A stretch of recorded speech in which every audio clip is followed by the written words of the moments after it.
That was WrestleMania 34, the most unimaginative piece of donkey shit I've ever seen. Wow.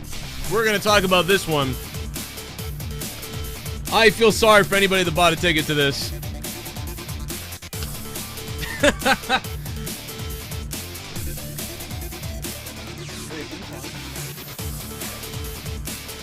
We're going to take your phone calls. We are going to talk about WrestleMania 34. The first thing you guys need to do is hit that sub button down below. Hit that bell.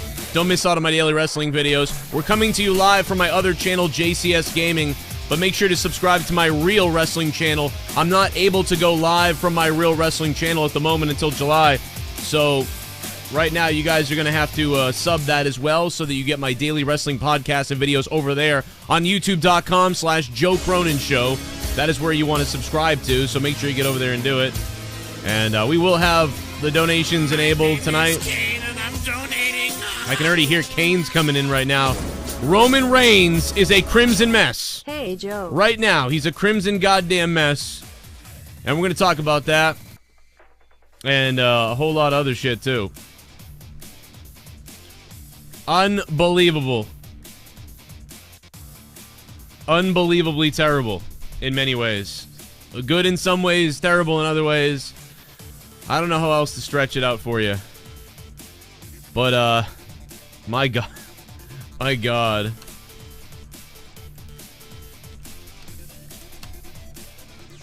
Jake DeMarco is here. What's up, Jake? What's going on? I was joking. I was only joking. About what? About, imagine if Brock retained. Oh, right. I never in a million years thought... I told you they might do it because Heyman was like saying, I'm leaving with the Universal Champion, which was making everybody think he would turn on Roman Reigns, which then he just ends up leaving with Brock. And you were all swerved. Yeah. A lot of swerves tonight. A lot of things you didn't think that they were going to pull the trigger on. Some things they hesitated with. Why is Roman a face? I don't know. Why is this fucking guy a face? You know how I feel right now? I feel the exact same way when I left The Last Jedi. Yes. I didn't love it. I didn't hate it. There's so many confusing and conflicting emotions. I don't know what to make of this yet. I can tell you what the emotions are. The emotions are you're fucking retards, WWE. You're fucking stupid as fuck. Okay, WWE? That is the fucking emotion. The emotion I have right now is WWE is dumb as fuck. We're live right here on my other YouTube channel, youtube.com/JCS Gaming. Get over here right now and watch the review. I'm uploading that. But no, seriously, bro. Like, they are on... Why didn't Shinsuke Nakamura do this to AJ to build into this feud? Why didn't he turn heel within 2 weeks of Mania or something? Anything. Why did he turn heel at Mania after he loses again? I mean, I get it. He lost again, so maybe that's what does it. But why? What is this shit? Dude, this WrestleMania sucked tonight. For every good thing they had, there was an even bigger monumental fuck-up. It was... I didn't think they had... No, I disagree. I thought they had a bunch of fuck-ups and only like one or two good things.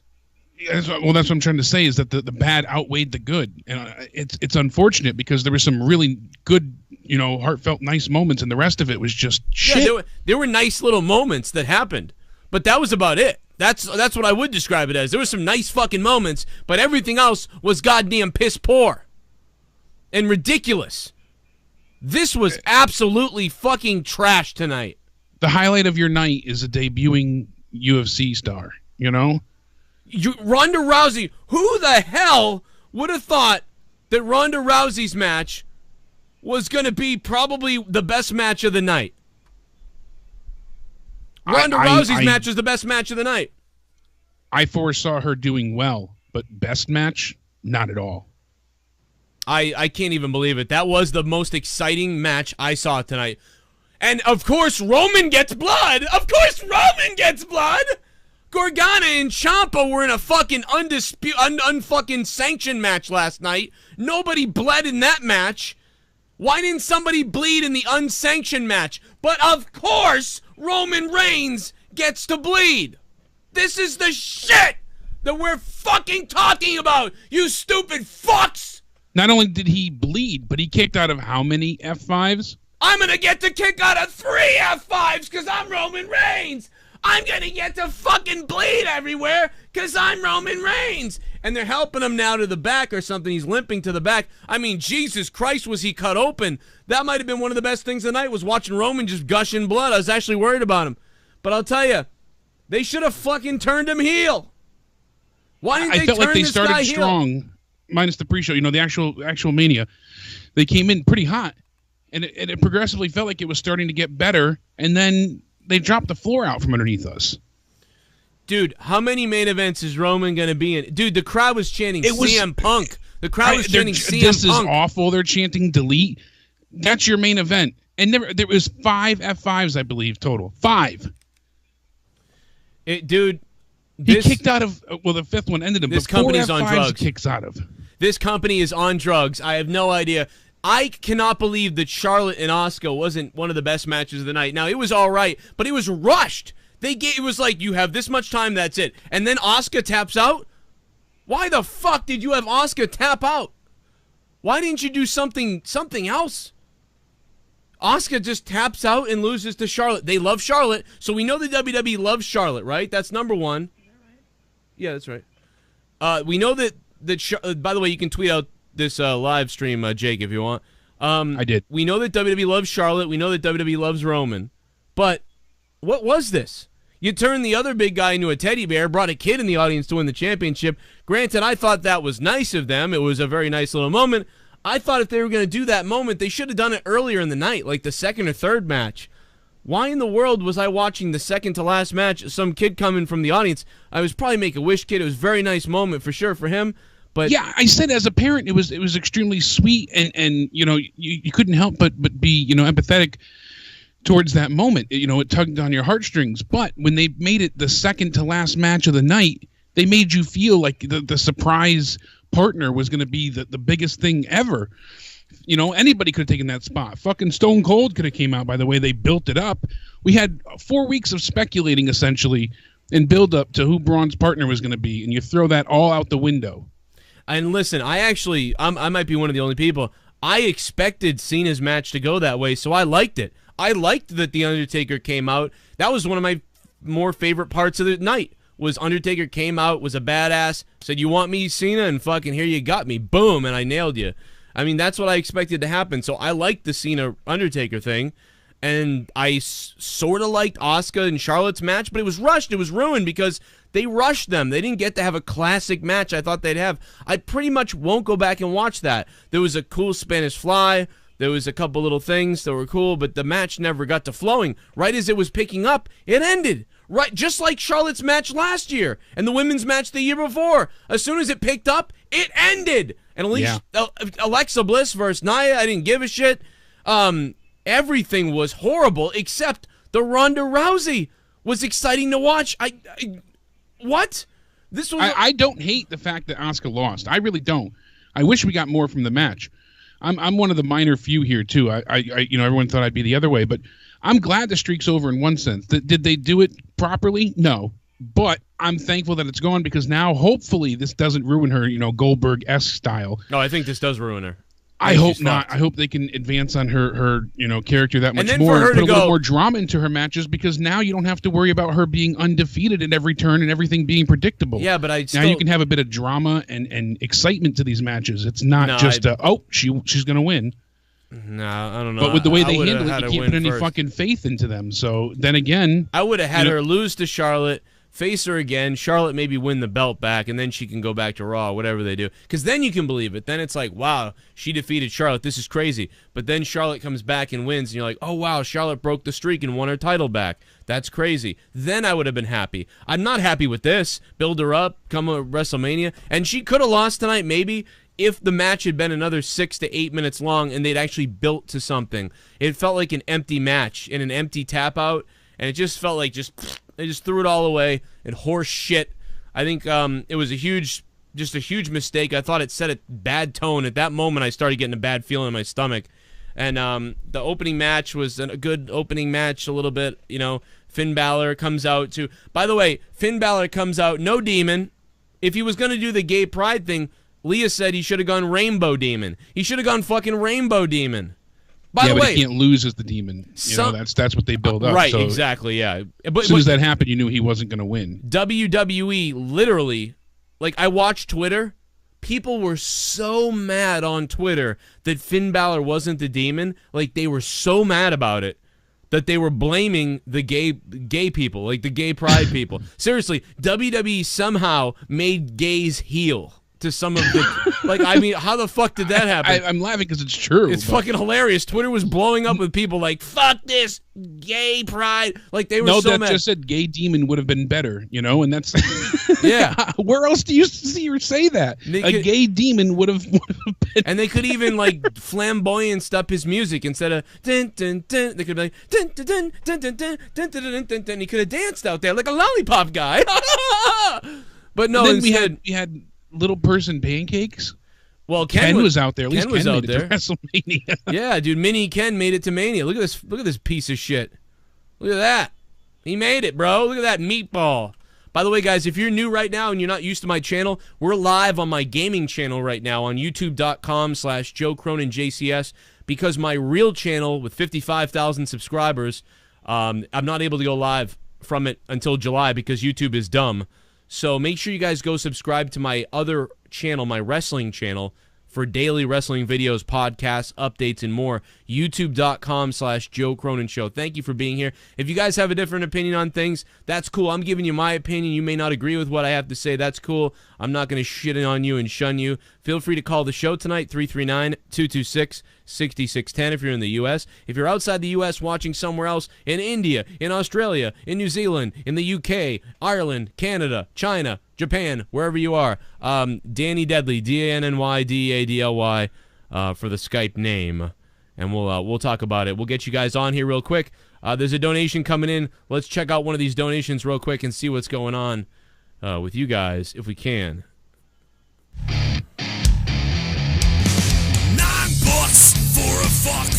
And we have Pyro back. That was one of the positive things, was the Pyro. Blow shit up. $9. I'm shooting my semen to the ceiling. I'm coming and my balls Lewis. blue.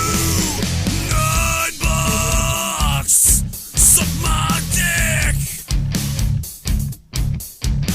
I'm probably in the minority, but I thought it was an okay Mania. Ugh. But they dropped the ball on what could have been a stellar one. Some shocking moments that hit with me, some didn't. Lewis, thank you. NXT TakeOver was a million times better. Yeah. What a weird Mania overall. It was a weird Mania. It didn't feel right. NXT TakeOver was easily a 9 out of 10. I'm giving this WrestleMania, I don't know, a 5 out of 10. Maybe a 5 out of 10 or a 4. I don't know yet. I don't know yet. We'll talk about it later. But I mean, right now I'm not at a good score. I'm so hesitant to say a number yet because I'm going to keep going back and forth on things. I have all night, and I'm not trying to sound like a flip-flop here, but I'm like, oh, I like this, but what the fuck? Oh, but I like this, but what the fuck? Like, my brain is going to ooze out of my goddamn ear. I'm all sorts of riled up, Joe. I'm telling you. I needed Roman to win, and that is asinine. I hate the words coming out of my mouth. I hate the fact that I'm saying that. But it's going to be what? Another year of no Universal title? Isn't Brock on his way out? Was this all a swerve and a plant with Dana White saying that he's going back to UFC? Yeah, they were trying to, swerve us, get all this hate. I thought this might happen, but I am shocked, though, that he... Yeah, I thought he was going to UFC. Well, I don't know. He might still. I never really was sure about that. That's why I didn't really talk about him going to UFC a lot, because I never buy it. They say this every time. I don't know if you guys have noticed this. Every year he's going back to UFC. This is the story 2 years ago, too. And he stayed here. Same thing happened. Go look it up. This is what they do. I think it's bullshit. I think they played along. I think Dana played along with them. He may still be going there. He may not be going there. They maybe wanted you to think he was going there. So far, 620 votes on Twitter, at Real Cronin on Twitter. 15% of you loved it. I question you people. 47% said it was okay. And 38% said it was horrible. Now So- Nicholas will defend the tag titles more than Brock will, defend his title. I'm serious. I'm so disappointed about that. I was so Why? excited for a mystery partner. I wanted Dean, or even if it was freaking Ellsworth would have been. I get the point. I get the moment, but they should have done it beginning of the night or second match in. They should not have waited to the second to last match. They built up so much artificial hype for that. That was so disappointing. Like I said, as a parent, I get the moment. We don't necessarily know it's a Make-A-Wish child or anything, but still, it's sweet, it's endearing, yes, but it's heartbreaking for the real wrestling fans. Yeah, just the kid was shaking like a leaf. I thought it was funny, even cute at sometimes when he went to go tag in and he just stood there like shaking violently. Not that I would have been any different now at 30 going in the ring. I'd be freaking out too. But I would have preferred a much different outcome for that. I really thought Cena was going to be sitting down when The Undertaker came out, and that would have been, I think that would have been way better if he was in his seat and he stood up and he looked at the ramp and there comes The Undertaker. And then they showed The Undertaker in the ring staring down at Cena, and Cena ripped his shirt off and jumped over the wall. I thought that would have been better than him standing at the end of the ramp. I don't know why. I don't know. I just had this whole thing envisioned. But I liked what they did in a way. I guess it was an interesting story. It was kind of nice as far as that goes. And I thought Charlotte and Asuka was okay, but it wasn't long enough. So the first match was, Seth Rollins looked cool. He did the Game of Thrones thing, the White Walker thing, the whatever. That match happened. I'll never watch that match again. Charlotte and Asuka happened, and there was a couple cool moves, but they never got underway for a really good match. They got close, though. I kind of liked it. I definitely thought it was one of the better matches of the night. So at that point, Charlotte and Asuka was my favorite thing. And Asuka tapping out, it just seemed at the wrong time. It seemed weird. It didn't seem right to me, especially when she got on the microphone and said, Charlotte was ready for Asuka. Yeah, that... What the fuck?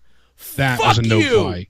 Fuck you, WWE. Suck my dick. And by the way, can you get it right that AJ Styles is the fucking WWE champion, not the Universal champion, not the fucking United States champion? Kevin Dunn, you fucking bucktooth fuck! You fucking idiot! You can't even get it right on the title screen that AJ Styles is the world champion! You beaver fucking faggot! Seriously, this is a fucking travesty. Is this some kind of rib on AJ Styles that his goddamn name is always gonna be fucked up in the bottom? Fuck you, Kevin Dunn. And how many times did they jump cut right as a move was happening and you didn't see it happen? You stupid fucking idiots! This WrestleMania was a piece of shit. This WrestleMania was shit. I don't remember WrestleMania 27. I don't remember WrestleMania 28. I don't really remember WrestleMania 29. And I will never remember really this WrestleMania as well. I will not remember this WrestleMania. Charlotte versus Asuka, stupid tap out, streak goes thrown out the window, and then, I guess Charlotte was ready for me. Fuck you! Finn Balor with his fucking Fruit Loop pants instead of fucking coming out as the Demon. Fuck you! The Miz come out dressed like fucking Elton John. It was perfect matchup for Finn, I thought.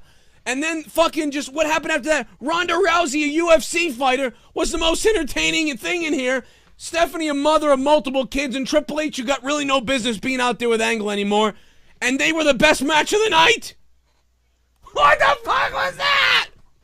What was better than Triple H and fucking Kurt Angle? And fucking Rousey and Stephanie? Nothing. Nothing was better? Absolutely nothing. The match that we shit on for maybe being the main event. It should have been the main event. It should have been. It should have been the main event. And people were shitting on it heavily still, saying, oh, well, it was so heavily scripted, and it's only because she rehearsed the flow of the match. That's good. I'm glad she rehearsed it. This is her first fucking match, and she killed it. Stephanie's not a wrestler.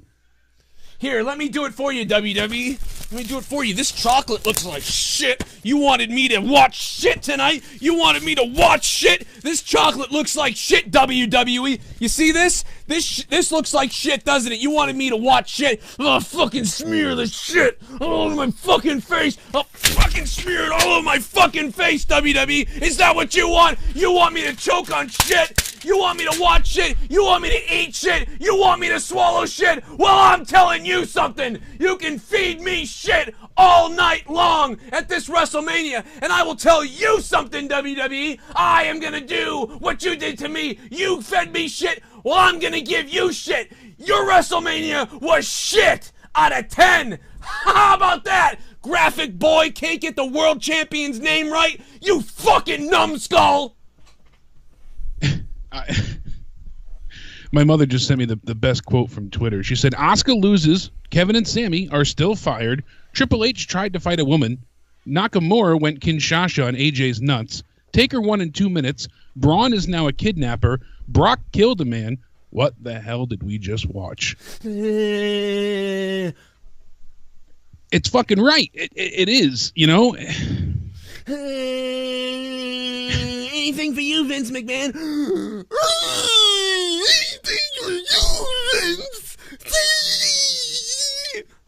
Dude, I would rather watch fucking Brian James, the road dog himself, sing With My Baby Tonight while he rides a hobby horse naked around the Hall of Fame and diddles JBL's balls just as the moon is rising before the actual event starts.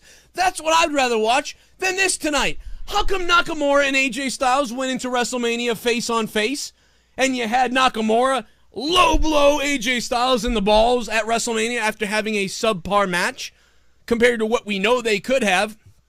Couldn't have had the heel turn weeks ago. So you get Tommaso Ciampa and you get Johnny Gargano the other night in an unsanctioned crazy fight that I thought needed some blood. I loved NXT, 9 out of 10.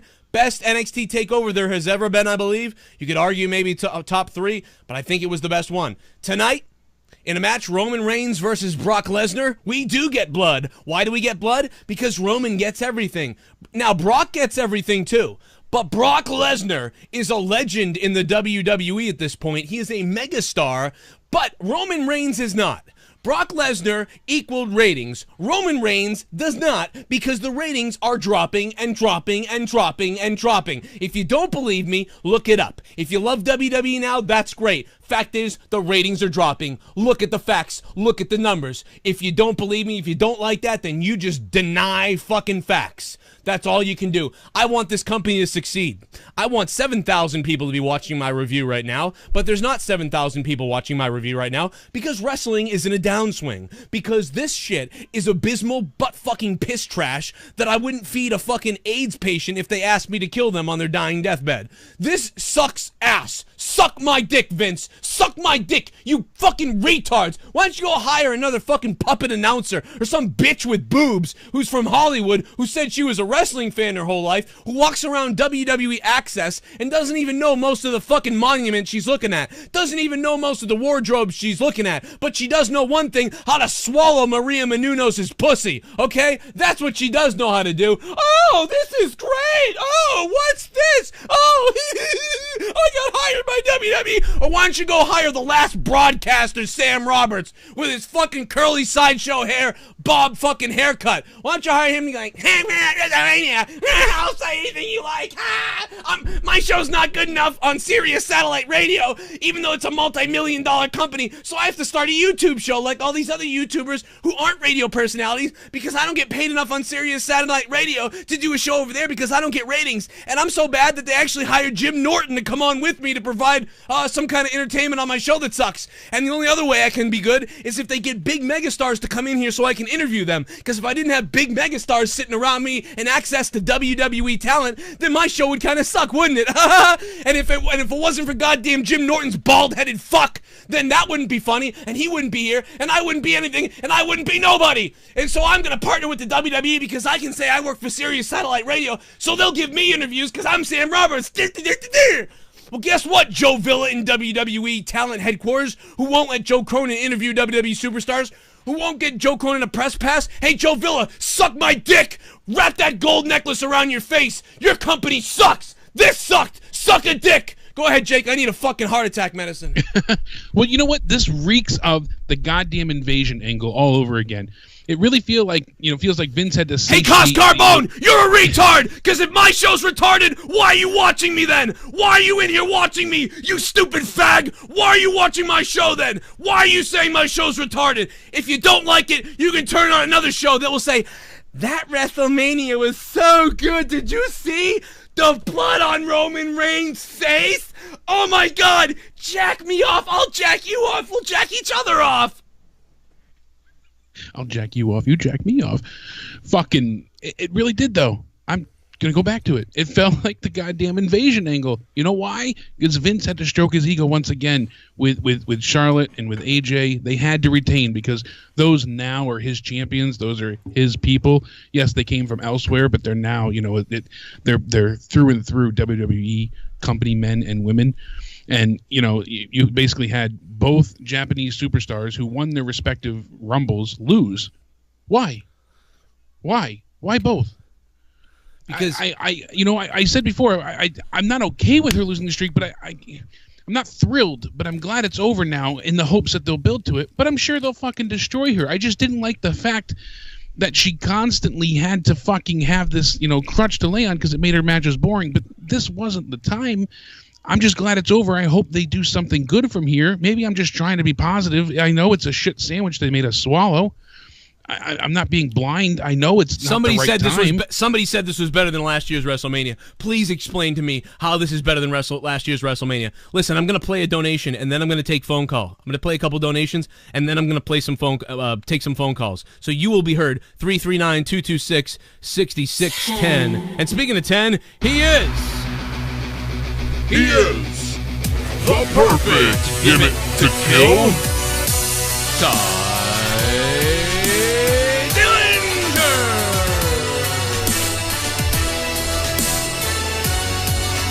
Fuck Nicholas. It should have been Samoa Joe. They could have been an unstoppable team. Eventually implode and started a feud with each other for SummerSlam. Was that real blood or packet? Great start, but horror down slope 3/10.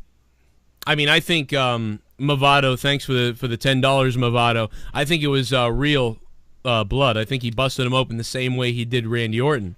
Unless he did get cut and I didn't realize it, but it was similar to the Randy Orton cut. Brock Lesnar knows how to bust you open with the elbow. Yeah, he knows how to safely, open people up. He did it to Orton. $9 for a fuck. Someone donated 9. I'm getting hard. I got 9 inches inside of your wife. $9. I'm shooting my semen to the ceiling. I'm coming, and my balls have turned blue. $9. Suck my dick. I am so fucking dead, Joe. Can't believe Lesnar won but still don't give a fuck. Can't believe a woman that was undefeated for 900 days loses to a fucking tap out. I'm surprised, man. We have a fucking kid as tag champion. Like Ronda and Nakamura, fuck everything else. Hey, Triple Gaming, thank you. I'll take my dick out right now. I'm Sean. Thank you, Triple Gaming, for that donation. And now, here he comes. He's the man of the hour, Seanzview. Do you want to see The crowd chanting CM Punk.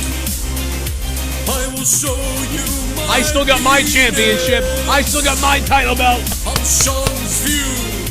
Don't screw with me or else I'll show you my PV. Do you want to see my dick? Do you want to see my dick? Do you want to see my dick? Seanzview did show his dick on YouTube once. Nicholas and Bryan were the only good things about show. Making Roman lose for sympathy, ha ha. Vince bend over and take NXT's dick. The Goon. Thank you, Goon, for dropping $13. And thank you guys to everybody who donates to the show. If there was ever a night to ask you to sign up to my Patreon, this is the night. Impact Wrestling did a co-stream on Twitch. They asked people to co-stream. So I did my co-stream, and apparently, you had to take the video on demand down. I didn't realize it uploaded on demand. Well, Impact Wrestling gave me a strike on Twitch, and took down my channel. I don't know if it's for 24 hours or longer. I'm not really sure yet. But the fact of the matter is this just happened on the Joe Cronin Show YouTube channel from YouTube botching some more bullshit. So we may be just going off YouTube soon at some point and just doing everything from Patreon and everything from my website, joecroninshow.net. So I would say tonight is the night to sign up on Patreon. If a couple thousand of you guys sign up, we get going. There's already 300 of you as patrons. We provide 8 to 9 hours of content a week, bonus content a week over on Patreon. For anybody who becomes a $5 a month patron. Even if you're a $2 a month patron, you get a bunch of shit. Patreon.com/Joe Cronin. Check it out. Sign up tonight. We'll do some shout-outs tonight for you. Patreon.com/Joe Cronin Show. And if you're new to the channel, hit the sub button down below. I don't exactly know what I'm talking about all the time. You guys might like WrestleMania. You might have different opinions tonight. I'd love to hear them. You're definitely welcome here. I'm not some tyrannical tyrant psychopath, although I appear to be. This is just my opinion, my review. You may feel different. You may have loved WrestleMania tonight. I don't know. I definitely did not. But now let's go to a man with the name of... Oh, by the way, if you want to donate live on the show tonight, the link is down in the description box under the Streamlabs link. There's no super chat right now because it hasn't been unlocked on this channel yet. But subscribe to youtube.com/Joe Cronin Show and subscribe to this channel, JCS Gaming. And now that I've plugged myself so much that I won't shit for a week, now let's invite Tommy NC 2010 onto the show. Because you can check my Tommy NC 2010 gaming channel, where I did a whole entire stream of me watching. I didn't ask you. I didn't say you didn't watch. Just want to just let you know that I have evidence. I would hope that you would have watched WrestleMania. I would hope that. I know you don't watch Raw, but I hope you watch it. So you watched all 7 hours of this WrestleMania, and what did you think, Tommy NC 2010? I was absolutely horrified. I was just like, this was the crap that Vince McMahon is trying to serve up to us, and I was just horrified. They could have built better matches. I just felt like that, and the fact that Brock is still holding on the title, now he's going to drop the title and just be undefeated, I think it's ridiculous. I think it would have been better to build Roman, honestly, as the champion, and I think this is absolute ridiculous, and I think this WrestleMania was garbage, to be honest. Oh, there you go. Even Tommy thought it was garbage. You couldn't even fool him, and usually sometimes he says Raw's good. Yeah, and he didn't say lackluster or ups and downs, so you know he's legit. I mean, well, it was lackluster. There we go. Nope. Got to get that in, right? This was not... The only thing that was good about this WrestleMania was the background. Like, they spent so much money, and hopefully they'll be putting Pyro back up. Now they've wasted their money they won't be. on the set, but the set was halfway decent. There was only the reason why they got rid of Pyro all year was because of this set. So I don't think they're bringing back Pyro. They just had to do it. They had to do it at WrestleMania, but I think it's going to go away again. Yeah, I'm sure we won't see it. Didn't one year they actually caught their set on fire because they were using Pyro? Yeah, they mistimed perhaps some Pyro 1 year. Tommy NC 2010. It was on the last year, the year before. Yeah, it was with The Undertaker. Thank you, Tom. No, it was years ago. But Tommy, thank you very much. Maybe they did it last year too. Again, I don't even know.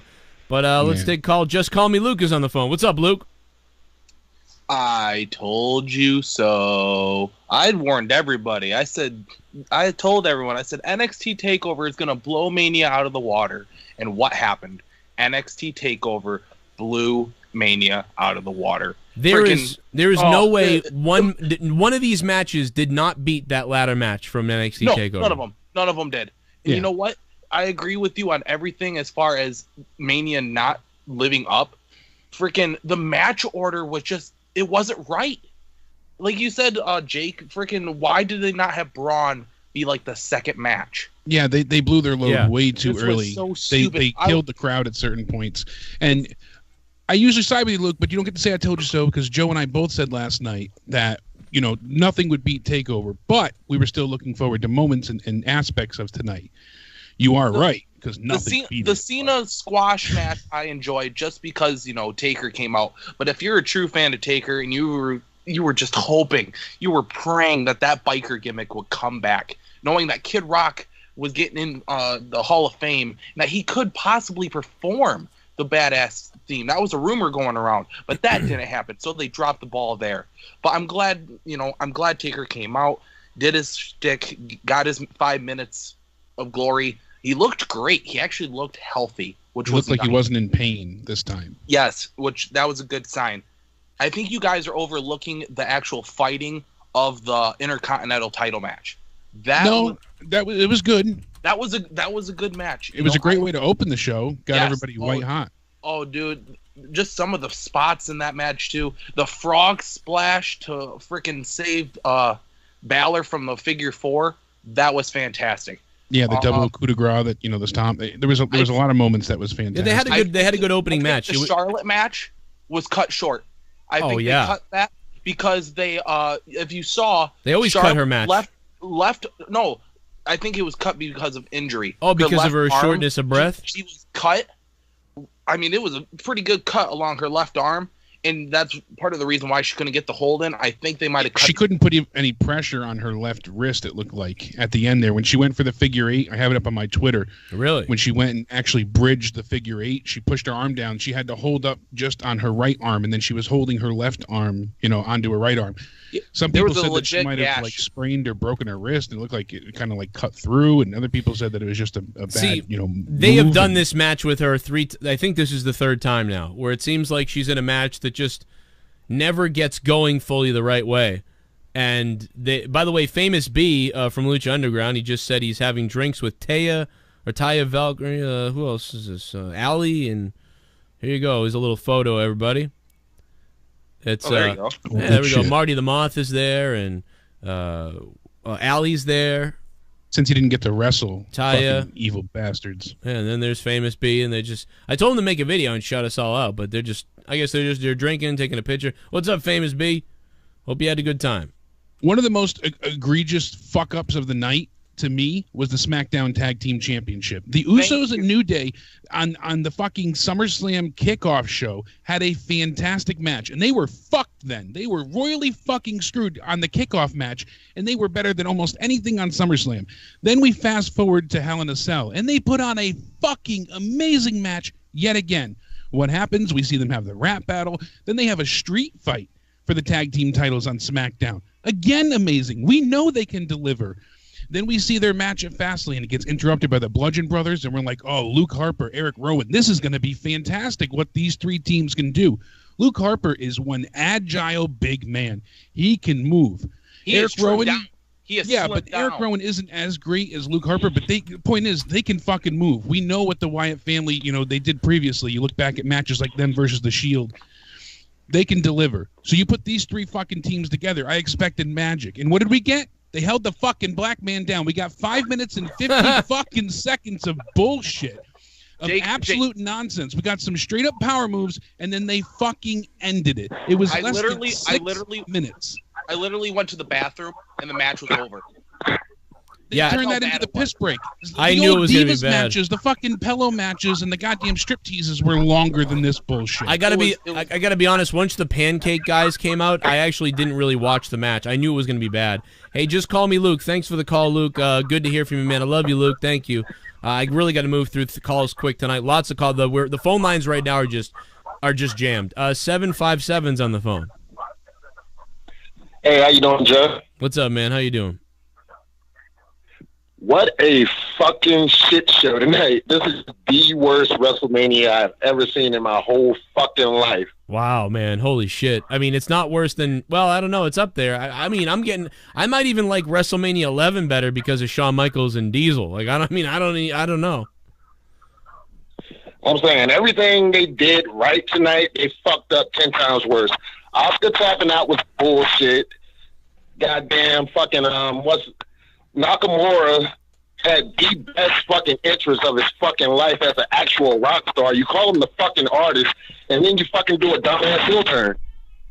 Yeah, I don't get it. I don't get why they didn't turn him before this, but You know, they wanted the crowd to be even. The SmackDown after the Rumble. That's when it should have happened. Immediately, they should have or the weekend after, you know, the SmackDown after that. First week, you lay out the challenge. The week after, you fucking hit them in the nuts after they teamed up together. It should have happened. The face versus face angle didn't work. Everybody was so overhyped for this match that anything that happened probably couldn't deliver what we were expecting. We were truly expecting a 6-star fucking instant classic, and they didn't get anywhere close to that. They had some good moments in the match, but the crowd was bored out of their minds for the first half because they were waiting to be wowed. And then by the time the ending came, no one knew what to think of it. Hey, Ken, how you doing? What's up, buddy? Hey, Joey! Yeah, it was just... yeah, dude, it wasn't good. What would you give it on a... what's your worst WrestleMania besides this one, then? The worst one for me? Yeah. Probably WrestleMania 2000. Yeah, I don't like that one either. I would say WrestleMania 11, WrestleMania 2000, and yeah, this one, you know, this is another one this is going to go into obscurity for me. I'm not going to really remember much about this. I'm going to think like, dude, I really believe last year was definitely better than this. I don't think that, I don't know how some people were saying that last year this was better than last year.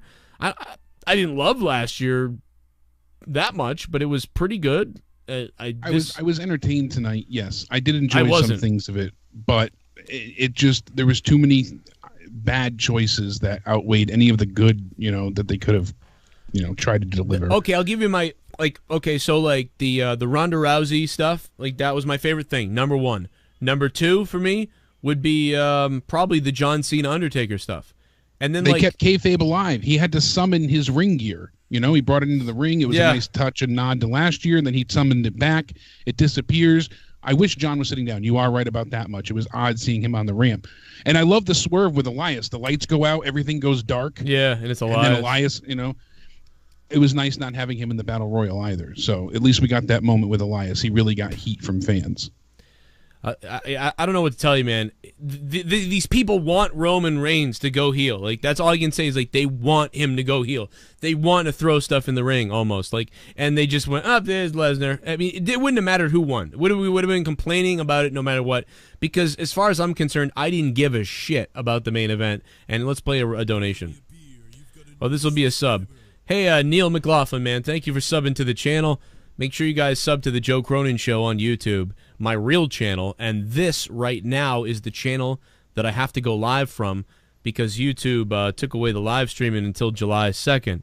So, oh well, I guess fuck me for trying to make a living.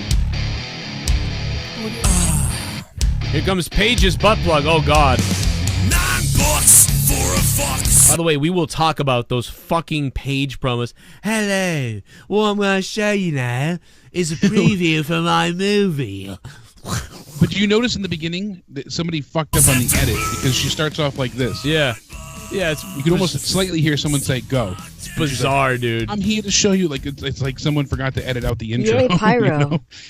Hey, Paige's butt plug. Thank you for saying yay, Pyro. We got Pyro back. Look at that Pyro for Lesnar exploding. You know, this was almost predicted last night when we did the 2K simulation of John Cena and Undertaker. What the fuck? Charlotte's booking is at Roman levels of annoying. Ronda was impressive. I feel bad Shinsuke and AJ Styles. Roman Brock deserved to be shit on. Vince McMahon retire bitch. Overall, 4/10 back to not watching this shit. Fuck Charlotte. Monday Nitro, thank you. I actually like Charlotte, Monday Nitro. I really do. I like Charlotte. Thank you for becoming a $5 shit bum, by the way, Monday. I like Charlotte. I just don't like what they did in the match. It was a pretty decent match, and I thought it could have been. I wanted to come out of this saying that Charlotte and Asuka tore the house down. That's what I wanted to say. I wanted to say that, like, oh, you know, that was the number 2 or 3 match of the night, and at least 3 matches were really good. And instead, I will never, ever watch AJ versus Shinsuke again. I can't even believe I'm saying that. I will never watch any of this again. I might, maybe, watch the Undertaker, maybe. I'll watch Roman get busted open.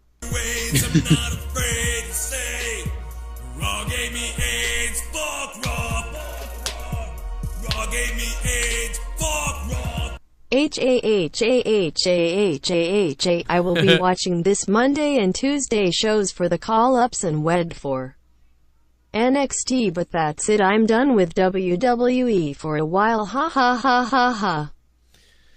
Yeah, this was bad. PA the Baker, thank you for the donation of $7. If you guys want to donate, the donation amounts are at the bottom of the description on this video, so you can go all the way to the bottom, see what they all are, see what you can donate.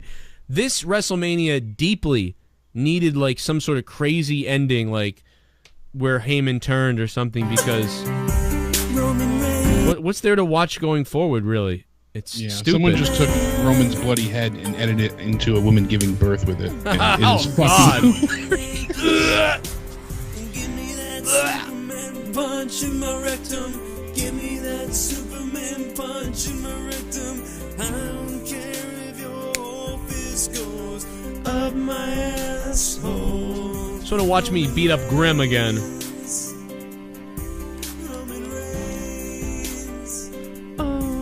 It's Trey. What's up, Trey? Fuck Roman Reigns in WWE. You have two of the best wrestlers in the world, AJ and Shinsuke. And you can't put on a classic. And did you hear the ref say armband go law 5/10? Yeah. Trey, thank you, Trey, for the donation, man. I appreciate that. The phone lines are jammed. Wasi Red, what's up? We got Grimm's. Congratulations to Grimm on the 1 million subs. Appreciate all the stuff we did with him last week. It was a lot of fun. He sent me a video just now, and I'm looking at the video, and I don't exactly know what it means. Thank you for subbing to the channel. And we will take as many phone calls as we can into the deep and dark night. Absolutely. Here. We're going all night, baby. Now, what about the Women's Rumble? The first ever. I think the fucking Rumble at 25 with Santino Marella becoming Santina was better. This was ridiculous. They give Becky Lynch her entrance, and they put her in the back the entire time. I thought that was kind of a clue in that she would win, but the whole thing with Sasha and Bayley went nowhere, I feel. They're going to extend the feud even further. And Naomi, was that a botch or what? That they were, oh, she's still in the ring. Like, oh, Bayley won. And then, oh, no, she didn't. It seemed like a fuck up. I'll never remember that again either. Total travesty to the women's division. The coach equals shit. Oh, my God. He's selling his own t-shirt. I'm shooting my semen to the ceiling. I'm coming and my balls have turned blue. $9.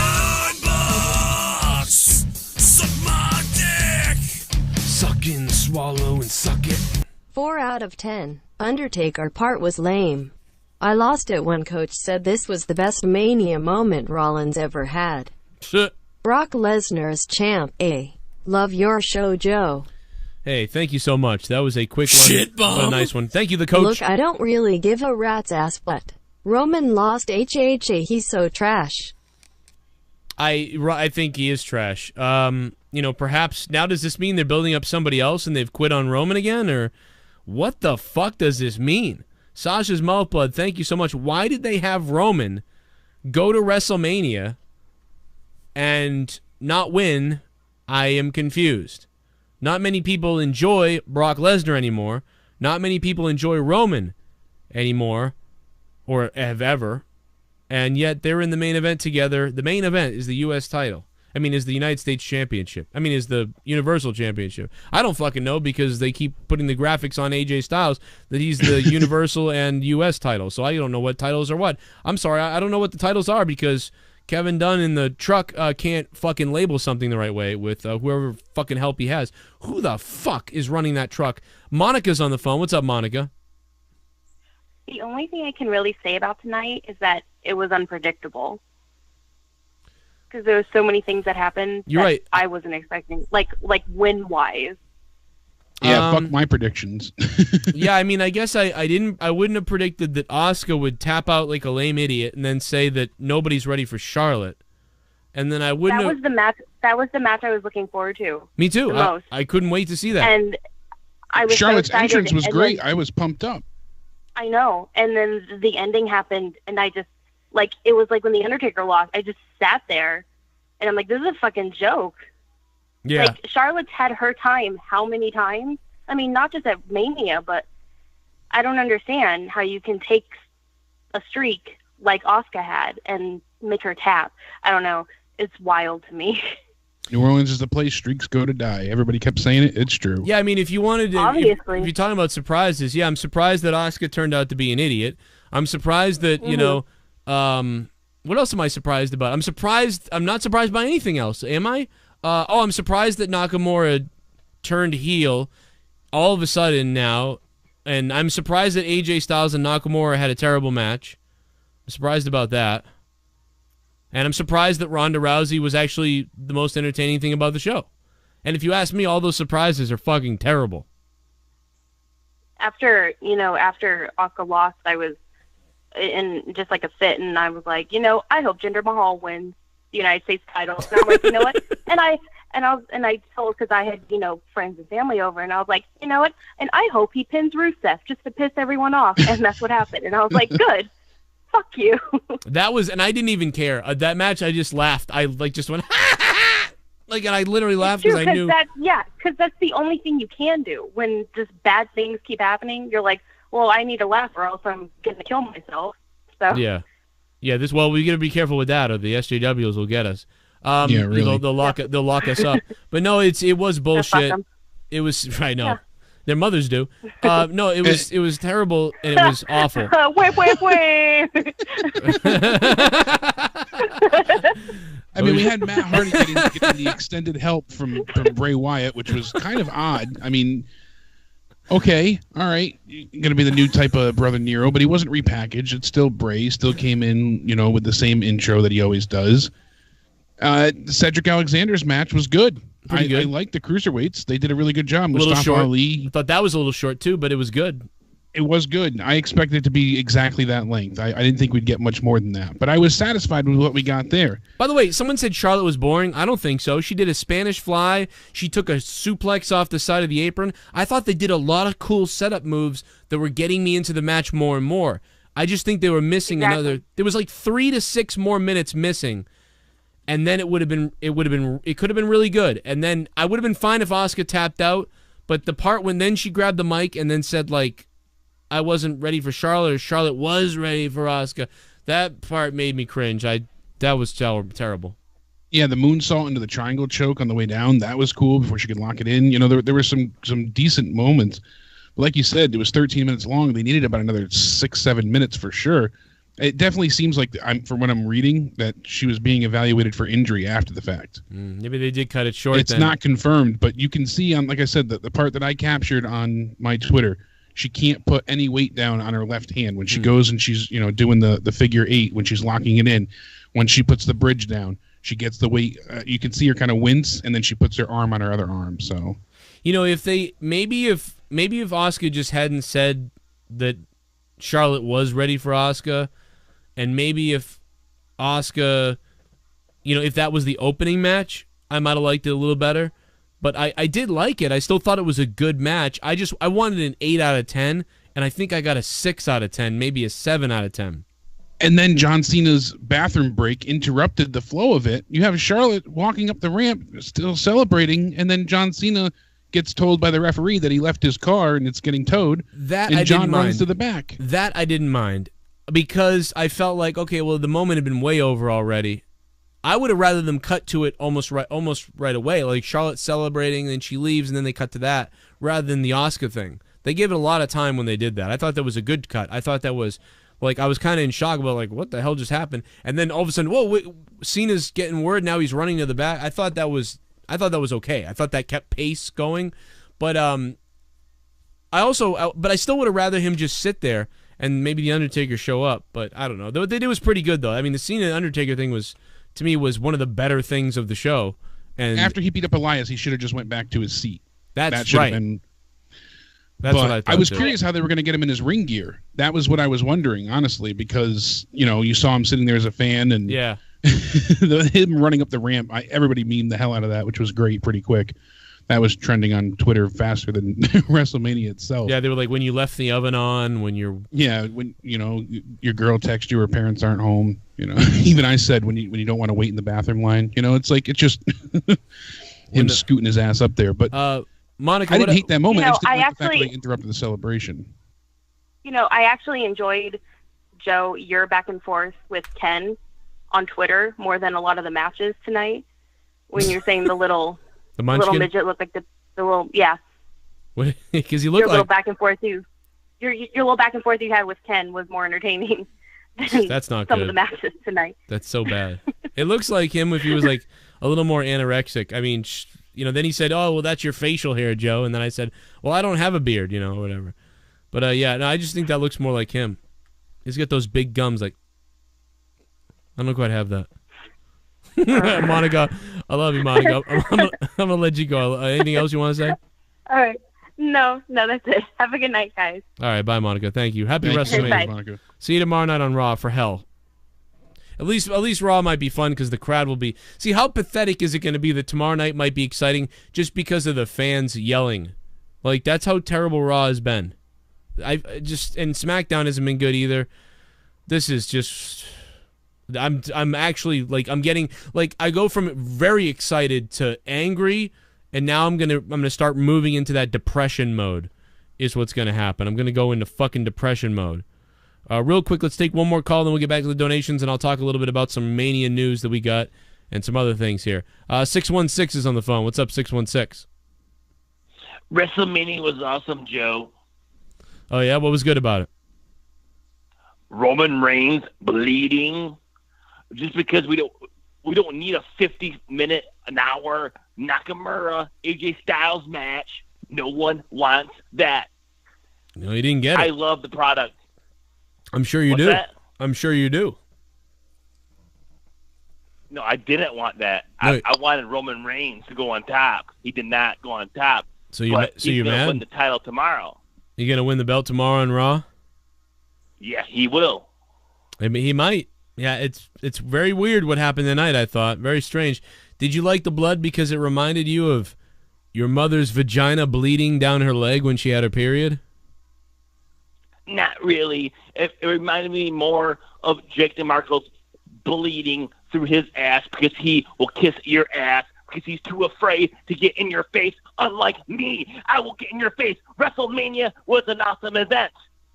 What was awesome Joe about it? versus Troll. That should be your new show. Joe versus Troll. I'm the Troll. You're Joe. Let's bring it. Well, at least you got Roman bloodied. At least you got that because you like that, so that was good. Got to get better trolls. How about Joe versus better trolls? Well, this is just a warm-up. Yeah, I guess you're right. Gotta clean out my ass Gotta get first. better trolls. But yeah, guys, make sure you subscribe to my real YouTube show, Joe Cronin Show. And D Moon is calling. Holy shit, I'll put D Moon on right now. He's a donator. We gotta put him on. We're gonna check the Patreon, see if anybody signed up to be a new patron. Patreon.com/Joe Cronin Show. D Moon. What's up, Moon? What's going on, guys? How you doing, brother? Fucking depressed. That's how I'm doing. You're depressed? Don't do it. We need you. Yeah, don't do it. Yeah, we need your wallet. No, I need you in my life. Fucking guy. Oh, No, real quick. So I'm lost. I thought Brock Lesnar was done with WWE. I thought so too. I never said that. No, Well, you didn't, but I certainly did. I was touting that left and right. Dana White said it, and they had said it before. They had done this before, like you said, but this truly seemed, almost inevitable that he was fed up. He wanted to be done with it, and that's all there was to it. So where do you guys think he goes from there, or what do you think they do from there? I really don't know. That's what I'm baffled about. Who else are they going to have face him? Is he going to relinquish the title? Is he going to, because no one could beat Roman, and if Roman can't beat Brock, then who else is there? I don't know who posted it before, but they said I figured out why the Universal title belt is red. It only shows up once a month, and when it does, nobody wants it. And that's the truth. This kid Nicholas is going to defend his tag title more than Brock ever will. Yeah. Braun kidnapped that poor kid. I thought it was a girl, not going to lie, but okay. Granted, I'm not happy. I'm not happy at all with this. I want Brock gone. Can't stand him on a personal level. I never enjoyed anything that he did. I was hoping that Roman Brock gave us what we got last year with Brock and Goldberg. I wanted a quick, less than 5-minute, just total fuck fest where they hit everything but the kitchen sink in 3-4 minutes tops. Roman wins. Everybody walks out booing, but it's over. I'm glad we got a little bit of blood, but like we said, of course Roman gets blood. You know, as much as you're happy to see Roman get busted open, I still thought he was going to kick out at that last F5. Just think about this, everybody. Who can swear? John Cena, The Rock, Brock, right? Who can swear in the WWE? Stone Cold Steve Austin, The Rock, Brock Lesnar, okay? Goldberg maybe too if they want. But who else can swear? Maybe Vince McMahon. Nobody else. But Roman can. Can anybody bleed? Can anybody bleed anywhere, really, for the most part, unless it's Brock Lesnar being able to get blood? No. But Roman can, and Roman can swear, Roman can do all this stuff. But all these other guys are guys that have been around when the WWE ratings actually were at a 6 million, 7 million, or 8 million weekly viewed show.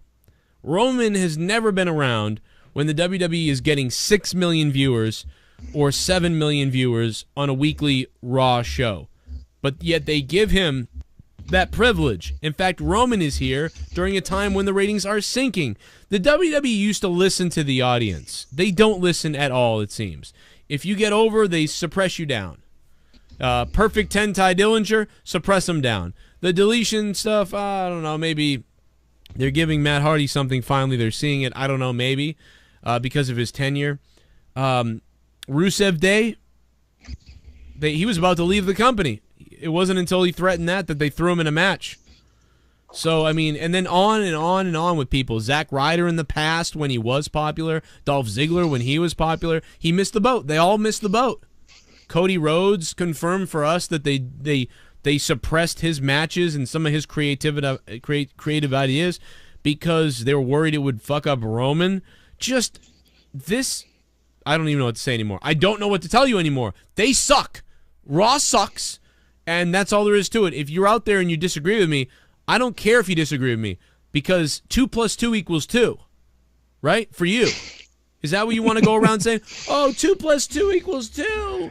2 + 2 = 2. Well, I'm sorry. If you get a calculator out and you type in 2 + 2, it actually equals 4. Just like if you type in WWE ratings, they equal dropping. More than ever.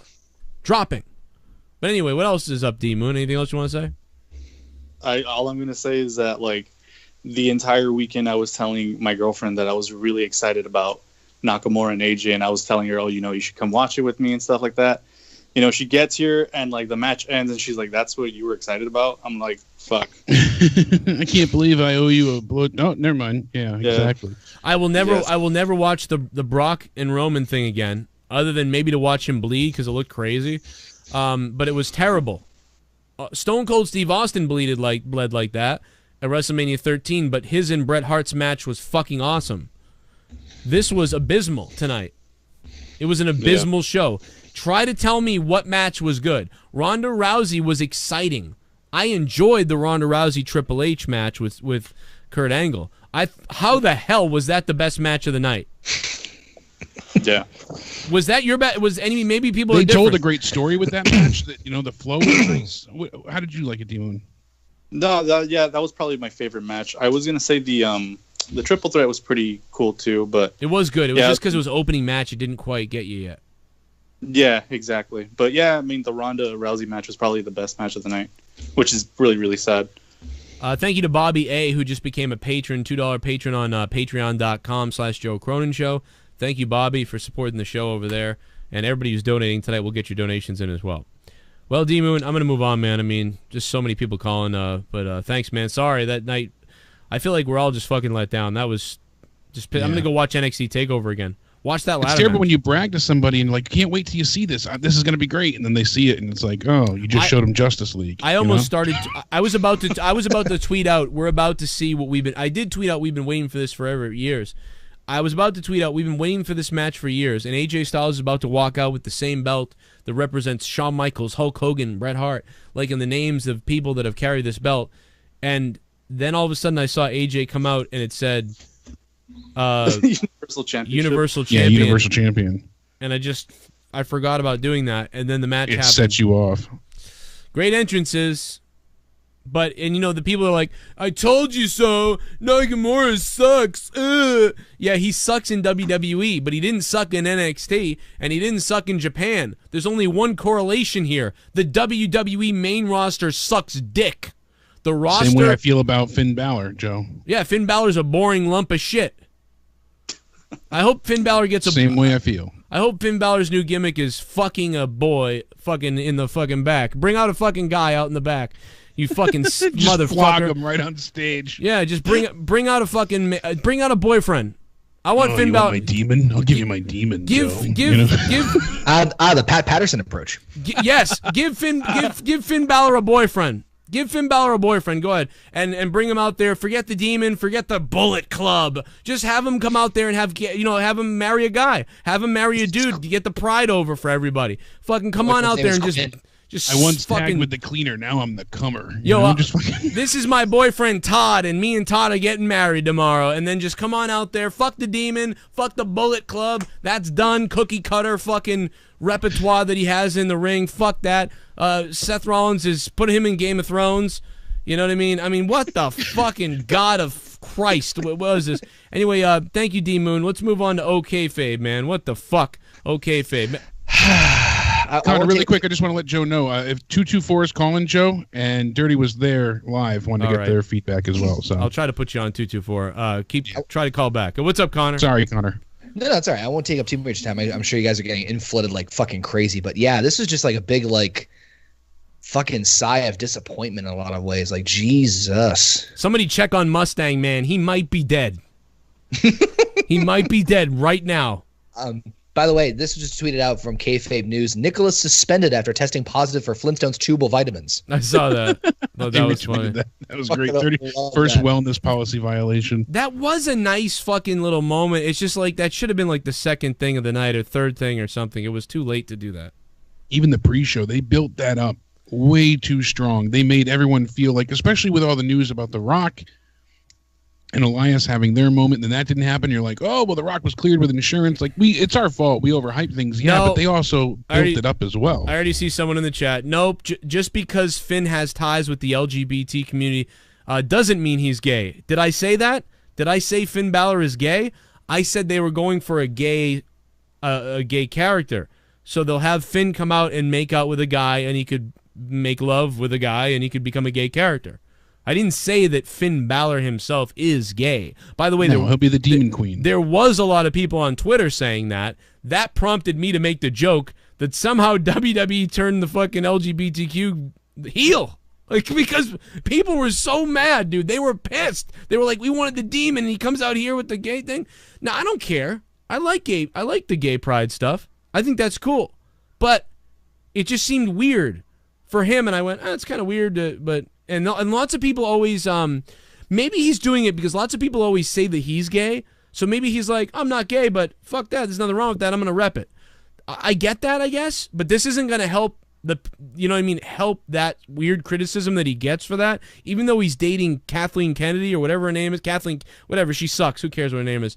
But, I don't know. But my point is they wanted, these people on Twitter and these hardcore fans, they wanted the Balor Club, or they wanted the Demon. They wanted the Demon. Dude, these guys on Twitter wanted and I didn't care because I already knew, we already thought it probably wasn't happening.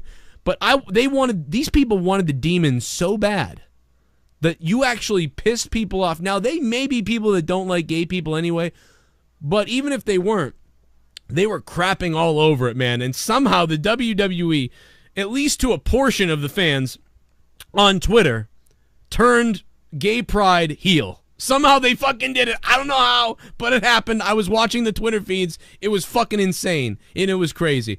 Anyway, who cares? That match was forgettable. It was okay, but whatever. Let's get Connor's take, and we'll play some donations in a minute. But let's get Connor's take on WrestleMania, Connor.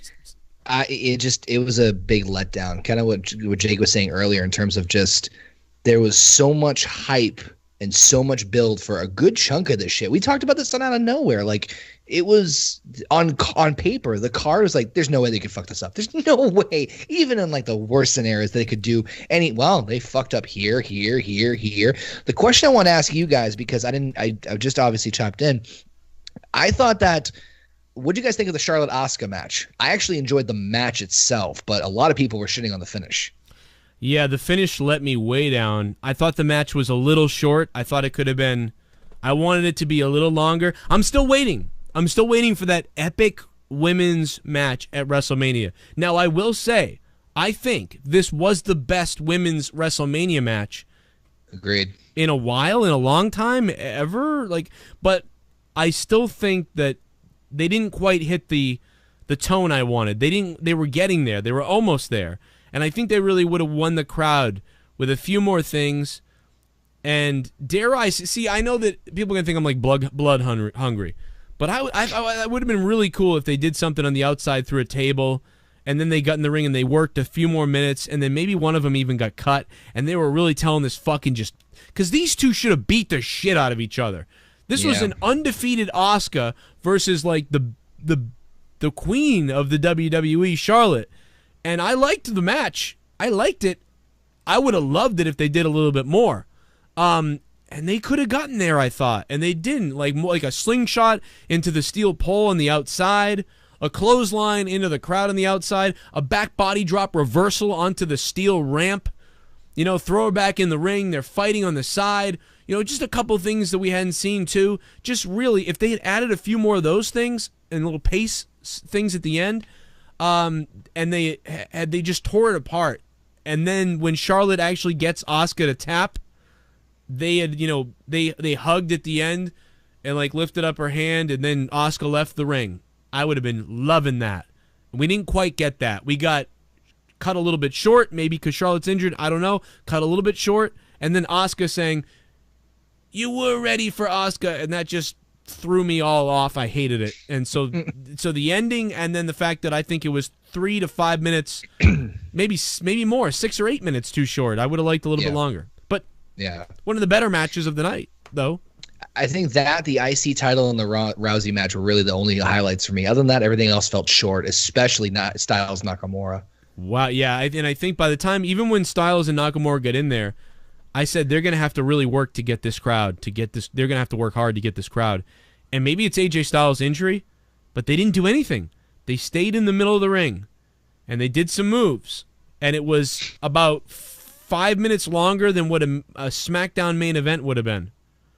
I got that feeling, too. Like, a lot of the times I was watching it and thinking, like, this doesn't feel like Mania. Like, I feel like Mania is supposed to be like, crescendo of this and that, and like the build toward, or it's like the build, it's like the final end all be all or the start of something. And I felt like very little to none of that tonight.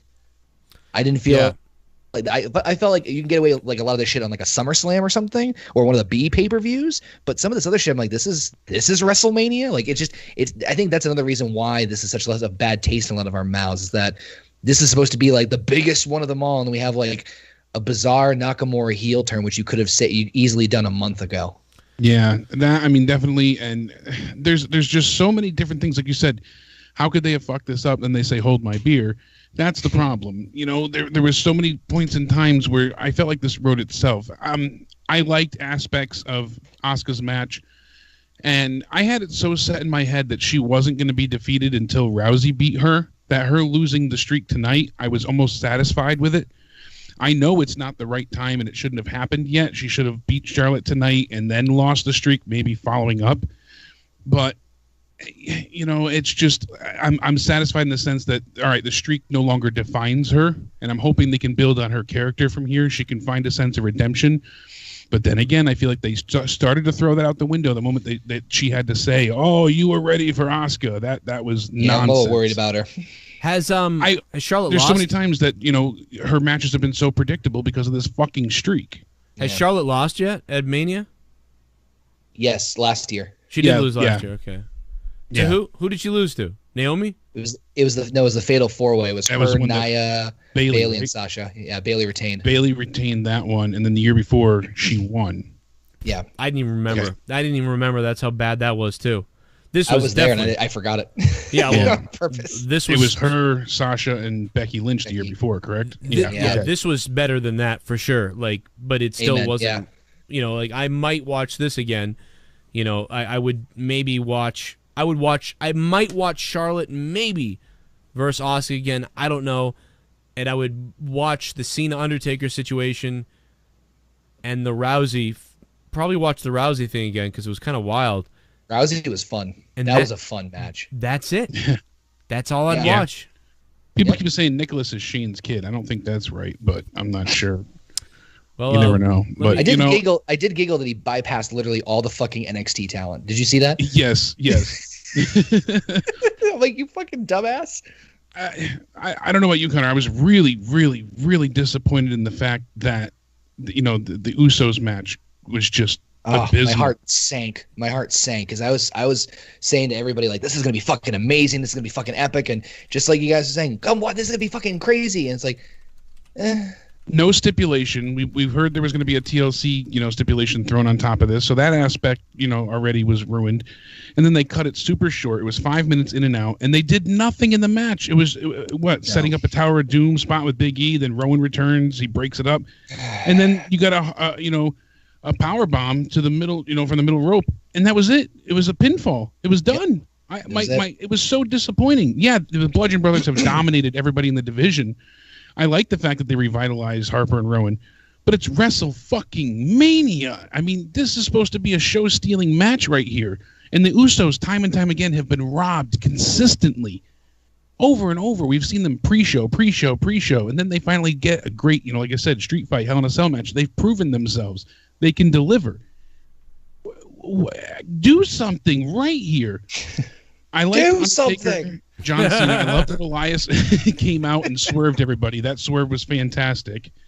And the one thing we haven't discussed is Daniel Bryan, Shane McMahon. So Kevin Owens and Sami Zayn are still fired? I mean, are they going to be El Generico and Kevin Steen still? Or are they going to go to Raw? They're going to go to 205 Live. Yeah, I mean... And why? Why does WWE, Diva Bible and I said this back and forth, why do they feel that it's fucking necessary to take the wind out of the fans' sails so quickly? Daniel Bryan comes out. You have 78,000 people on their fucking feet. Yes movement, full effect. People are going nuts. Then they powerbomb him on the apron and take him out of the match. They wanted the they wanted the comeback. I know they want to go ahead and have him come back and have that, Yeah. But still. He didn't even fucking leave ringside, didn't he? Exactly. It wasn't necessary. It was pointless. You could have just had a hot tag and done it normally. You did not need that for this match. No, they didn't need it, but they want the epic return of Daniel Bryan coming back. And but it already was an epic return. That didn't even bother me, to be honest. He came back 3 years later in New Orleans to go ahead and be able to wrestle at WrestleMania once again. More, damn it. He needs to be the true underdog. Don't be greedy. You're ruining it. I didn't mind it too much. You're going to see Bryan wrestle for the first time in 3+ years. That's all you need. So now you need more. It's WrestleMania. Mickie James and Alexa Bliss, I was not expecting really anything for. 10-minute match that was pretty much a waste. Nia Jax. I don't know. I could see Nia almost see through Nia's clothes. It was pretty amazing. I'm not going to argue there, but the top rope Samoan drop. Okay. No, it was it was horrible. She walked over to The Rock's mom and she Michael Cole said something like, "Oh, she's going to address her," and then he said her mother, her aunt, something like that. She's going to see her, and then she said The Rock's mom. Why? Because she's Samoan, she's family immediately. Way to be, generalizing. That's what we're all one person over there. They're all related. I got to play some donations. Cole with a fucking family tree in front of you, you are not the father, but you're that one. Nita Strauss killed it with Nakamura's entrance. That was a nice touch. Made him really feel like a rock star. I got 9 inches inside of your wife. You gotta play these. $9. I'm shooting my semen to the ceiling. I will never go home. And my balls have turned blue. $9. Suck my dick. 5/10 tonight. Worst main event of all time. Where is Seth when we needed him? Lol. Ronda's match was the best match at the night and Reigns sucks. WWE. He is not the guy. Yeah, man, I pretty much agree with that. It was not very good. Kevin SF, thank you for the $9, Kevin. 5 out of 10. I think it was a 5 out of 10. It wasn't a good. It was not a. I did not enjoy that main event whatsoever. They had blood in that main event. Seemingly meaningless blood. I can't believe how meaningless the blood was. It would have been way better in the Gargano match with Ciampa. Those two guys, that's a match that should have had blood. Not Roman and Brock in that match. That was piss poor. What a waste. WWE just... I am so angry. I wanted blood in the Gargano match so bad. And we get it in this Brock and Roman crap.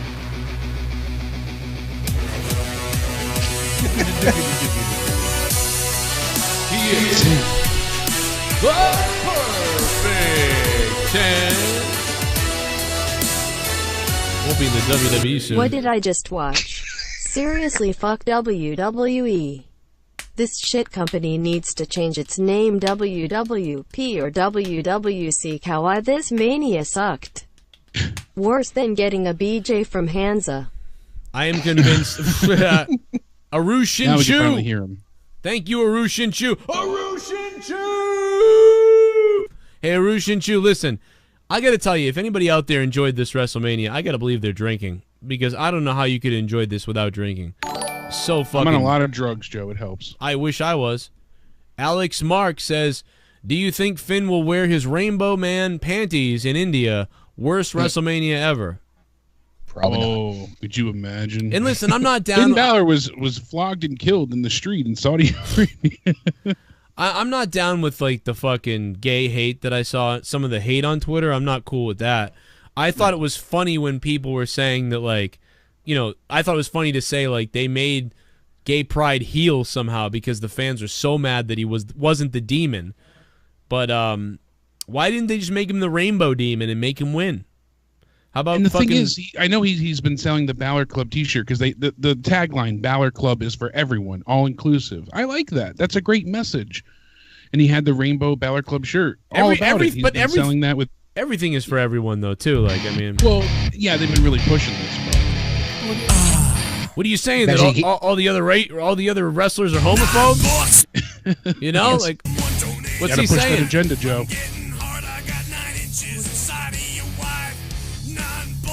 I'm shooting my semen to the ceiling. I'm coming. I can't wait to go to WrestleMania 35 next year and try to erase this shit. So good. With massive boobs. Rhonda can't do a proper suplex to save her life and y'all think her practiced and rehearsed. Match was good. Has the standards really gotten this low? Yep. Can't talk, can't wrestle, looks like dog shit. Fuck spot stealing Ronda Rousey. Shinsuke heel turn, thank you for the $9. I mean, I'd agree with you. I'm just telling you that was the most exciting match for me of the night. That was the most exciting thing that I saw. That is fucking pathetic. That was the most exciting thing I saw. Damon Weathers, thank you for subscribing to the channel. I don't know if he subscribed to this channel or Joe Cronin Show, but you should subscribe to both of my channels. That way you get all my wrestling content. ShiBUM. Didn't notice this till now, but there wasn't any stipulation matches tonight. Only one moment when someone went through a table. Nothing that was even super eye-catching for a casual viewer. No. Overall, very disappointing and underwhelming. This was Wrestlemania or Wrestle fucking Lazy. Parker, thanks for the $5. Unfortunately, we thought that even though WrestleMania had a shitty build, we thought that tonight the matches could save the whole thing and it could become really good. And unfortunately, we legitimately got shit, I think. And I believe that this was a... I'm going to give it a 4 out of 10. That's what I'm giving it. Here we go. Money, motherfucker. Yo, I got diverticulitis. Not really. Match of the night emo was on the kickoff in that Cruiserweight Championship match. Cruiserweight division should really be proud of themselves tonight. Yeah. Also perhaps the most consecutive WTF finishes in Mania history with those last 3 matches. No shit. Yeah, that was WrestleMania began to get worse and worse as it went on tonight. Nicholas, thank you for the $13. It was Braun's tag team partner. He gave me $13. Thank you. But yeah, it was a shit show. WrestleMania OMG. Vince loves to stick it to the IWC. Yep. Oh shit. Well, that being said, guys, I'm going to hop off because I just want to I'm here and give you guys my love and give you guys the thoughts. But Thank Yeah, you, gotta hop Connor. off because it's fucking insanely late because this show went fucking 7 hours. Yeah, right. Before you go, did you hear this? JS994 on Twitter just Hey, let us. Clinton Gorman, thanks for the $5. Let me shout out Clinton. Thank you, Clinton. Go ahead, Jake. Thank you, Clinton. Clinton G20. Clinton. Nicholas is referee John Cohn's son. Saw that, yeah. Yeah, so it's official. So Jesus. not Shane or John Stewart's. Damn. Well, I hope he challenges Goldberg's son next year. Okay. I'll see you guys later. Have a good night, guys. Good night. Connor from OK, babe. War was great, Oh, God. especially when Roman Reigns You should have been went Braun's partner. crazy and pulled out his penis. I like Roman Reigns' penis. My name is Skyler Fat.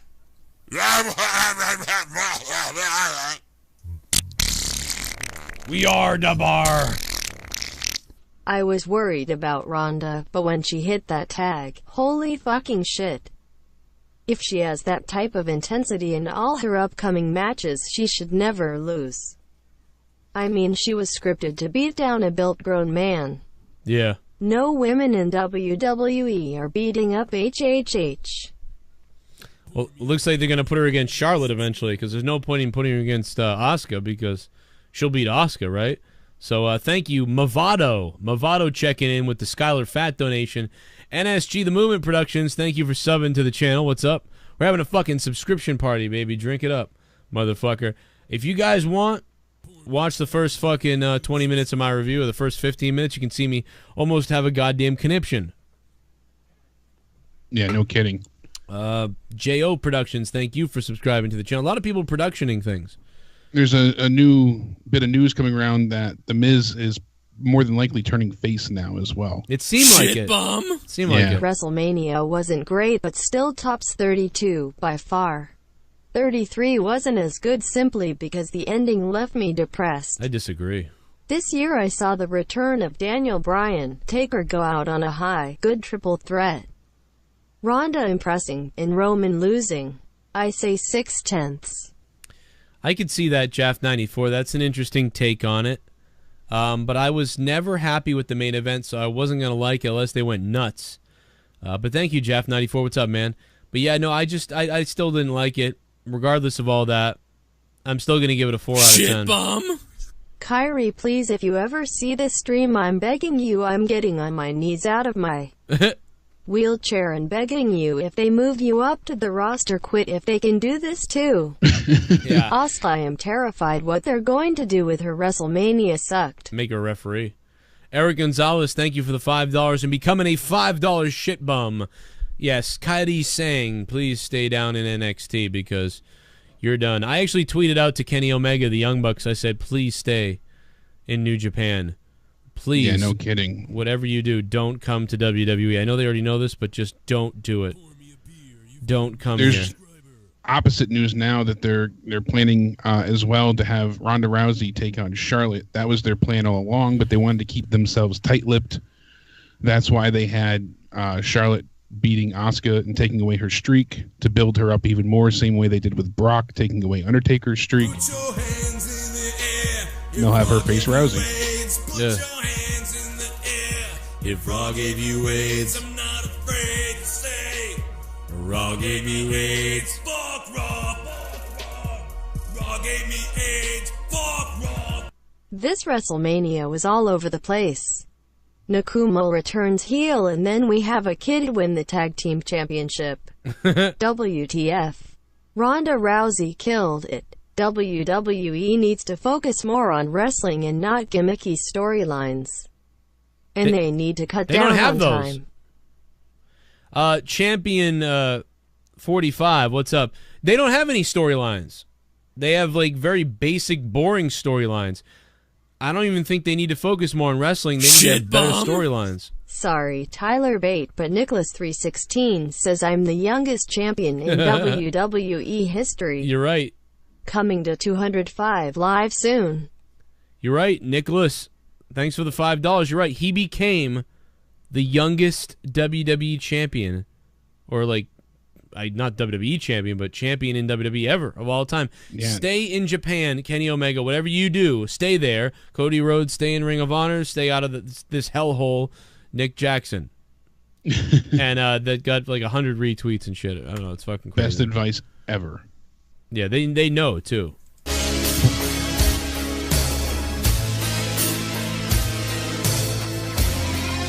My name is Kane and I'm donating now. Kenny Omega will not make this better. By far the worst WrestleMania I've ever seen since 9. Asuka tapping out was dumb as fuck. I like 9 better than Best this. moments of the night was Ronda's debut, Cena getting buried and Roman getting shit on by Lesnar. Hopefully we get Chaos Nakamura on SmackDown. You know what, Branulus? Don't you ever say that, Branulus, because I think WrestleMania 9 is much better than this WrestleMania. Because I thought the Doink the Clown swerve was fucking hilarious. Shawn Michaels versus Tatanka was a really good match. It had a shitty ending, kind of, but it was a good match. And that's pretty bad, actually, I guess. My name is Kane and I'm donating now. Tonight was the final plug that was pulled for Roman. Braun is now the guy. He won the tag title with a kid. John Cena got beat up like that, so when Braun wins it looks and makes it even better. The Braun era is here. They turned Braun into a big teddy bear. Rest in peace, Roman. Thank you for the 666. Yeah, they turned Braun Strowman into a giant fucking teddy bear tonight. Like, I have no idea what is going on in the world, like, right now. I can't quite fathom what is happening tonight. They made Braun a softie. Nia Jax had to win so she could spread a message about self-acceptance and body positivity. Right. And Finn's supporting gay rights. It's all agendas. It's a big SJW WrestleMania. WWE's ratings are going to drop. Give me that Superman punch in my rectum. I don't care if your fist goes up my ass. Oh, Roman Reigns. Oh, Roman Reigns. Hey Joe and Jake, I just got home a bit late to the party. Haven't seen anyone's reactions yet, but in my opinion WM stepped up their game. Lots of unpredictability and a couple shockers, and I'm happy Roman didn't get his third WM coronation. 7/10 for me. Oh my god. Oh my god. Well, you say he just got home, so was he there? Bry Guy, I don't know how you could have liked that. But thank you, Bry Guy. If he was there, you gave it a 5, he gave it a 7. You're right, that makes sense. Bry Guy, thanks for the $14, bro. Glad you liked WrestleMania. You were there, so it was funner. It was atrocious for me to watch.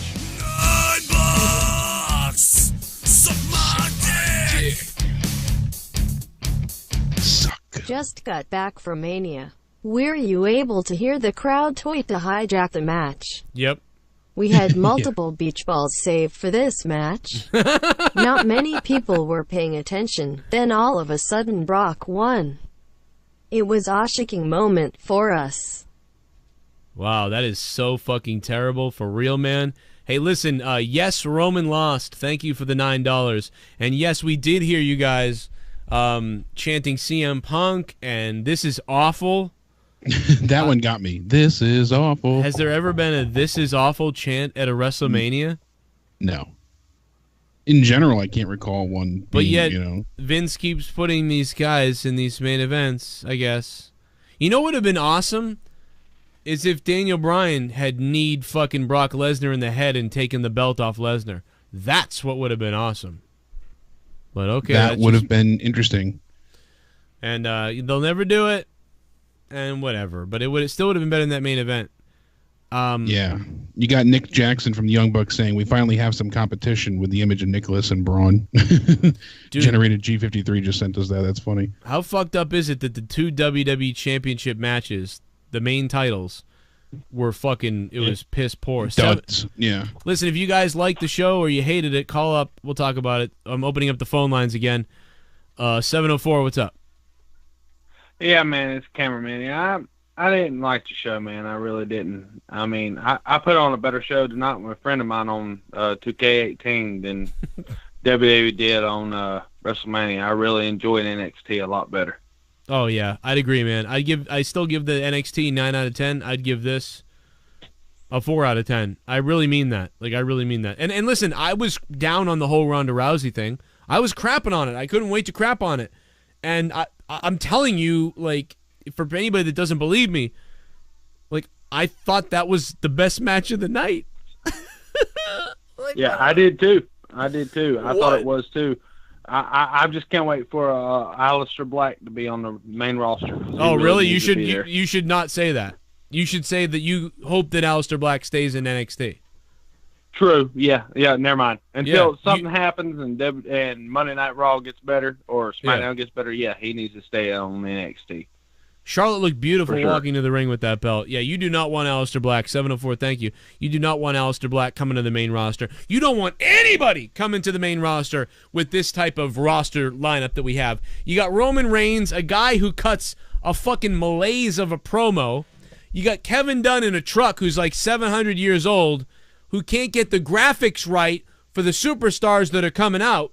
You got Brock Lesnar as a champion who main events things, but he never has to show up anywhere almost any time, and he only defends the belt every once in a while. You get guys like Shinsuke and AJ Styles who are capable of delivering these phenomenal epic matches, but they're not allowed to, so there's no point in having them since they don't have the greatest personalities on the mic or behind the scenes or as characters. You got women who are just having matches all over the place, even though every week it seems like the WWE doesn't really give a fuck about the women. And that's all. Yeah, they really don't. They don't give two shits about the women. They just parade them around. You got NXT, who's delivering better matches and better storylines. I was really upset about the Women's Battle Royal because we had the iconic duo. You know, we had so many different women debuting for the first time on the main roster, and it felt, I got to take from Tommy here, lackluster. It was very unceremonious of them to just be thrown into the Battle Royal and be like, here they are. And then, you know, that's how you get introduced to them. I know a lot of people usually debut in these matches, but it's a waste. Hey, we got a caller on the phone. It is... We got 718 on the phone. What's up, 718? Hey, Joe. It's Mark. How you doing? I don't know why, but his Skype name went from your name to all of a sudden a phone number. It was weird. I almost fucked it up. Oh yeah, Joe. I need to set up a new Skype because my Skype, I don't know what happened to it. So I'm calling from my cell phone right now. Oh, okay. Well, it's working. I see your image at the bottom though, too. So what's going on, bud? Not much. Let me say this WrestleMania, last year's WrestleMania, was definitely way better than this year's WrestleMania. The first, because I'm obviously a Seth Rollins fan. You guys already know that. So I was obviously impressed with the first match, whatever Seth Rollins won. But then as the night was going along, I could see the path that we were going down on. We were going down on, take something from Tommy, lackluster. Because I was I'm only watching this just to be clued in and give my thoughts on Joe's show. Basically, that's all I thought of, and I'm really looking forward to WrestleMania 35 because I was thinking, where am I going to stay next year in a hotel? That whole shebang and whatnot. So that's what I was thinking about. So and also Joe, one other thing I wanted to mention. Aside from the WrestleMania next year, they're hosting. I believe they're hosting the Access Tour, the Raw, SmackDown, 205 Live, and NXT all in the Barclays Center in Brooklyn. Wait, they're hosting what at the Barclays Center? At the Barclays Center, they're going to be hosting the Access Tour, I believe. The Raw, the SmackDown, 205 Live, and NXT TakeOver, all in that one place. Just like last year. That's what they did last year. Yeah. Yeah, that's that's cool. I'm down with that. I can't wait. It's gonna be a hell of a weekend. It's gonna be a hell of a week. Yeah, it is. I'm so excited. Definitely. Dude.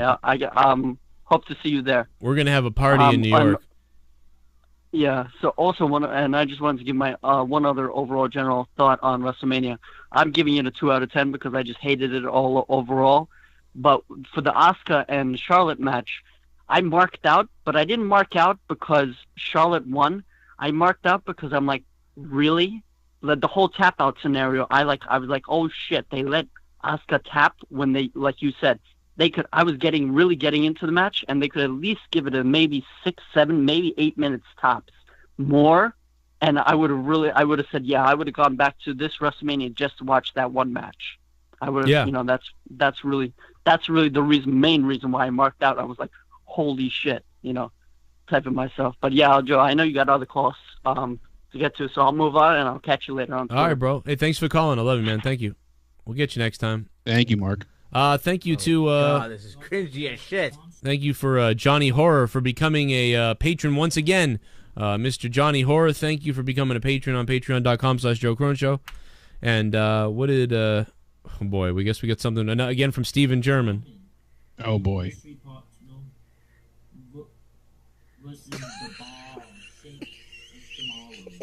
The fuck? Oh man, you got to get me the raw video. I can't hear him over you. Looks funny though. Can't wait to hear that. Who wasn't here? Oh, Zero Kaiba. Try to donate, having issue with Streamlabs, and they can't use Super Chat, obviously. Unfortunately, that should be coming soon. But they said that with Nakamura turning heel, you can finally possibly have your wish of him saying, "Now you die." Yeah, maybe instead of "now need a face," Maybe. they'll take my idea. If they do, though, I'll love it if they do, because I'll take the copy of what I did and said, and I'll put it up against that. And then I can finally sue them. No, need to face, you die. Shit bum. As far as Baylor coming out in rainbow bright gear, it was all money driven. I can just hear Mcmahon, you know what, New Orleans has a lot of the gays. Oh. Make a rainbow shirt. Mcmahon, Abo Salas Jr., thank you for the $5, man. The rainbow shirt was out for a little while, though, before Yeah, it's been so. out. I don't mind the gay thing. I just think it's, I thought it was funny that, like, the people wanted the demon and instead you gave them the semen. I wish... Young Republican's on the phone. What's up, Young? Jeez. How about What that? damn Wouldn't you rather sniff Bailey's asshole than this again? sniff something, you know? What is ass?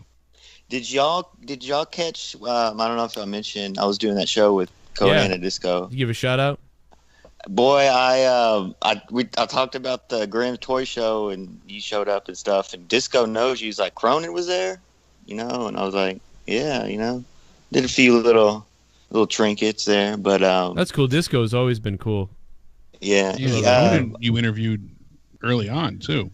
Yeah, Conan was so cool, man. He stuck up for me when that guy called me an idiot. And Disco Inferno, I still watch Disco stuff, but I didn't know he ever heard of me. But I do watch his stuff. Yeah. Yeah, he's a real big component of like safety in the ring. Like he thinks, you know, this. Basically, he's like these people that watch the concussions and stuff with the NFL and stuff. If they were seeing what WWE's doing, if we know if it's a shoot or not, you know.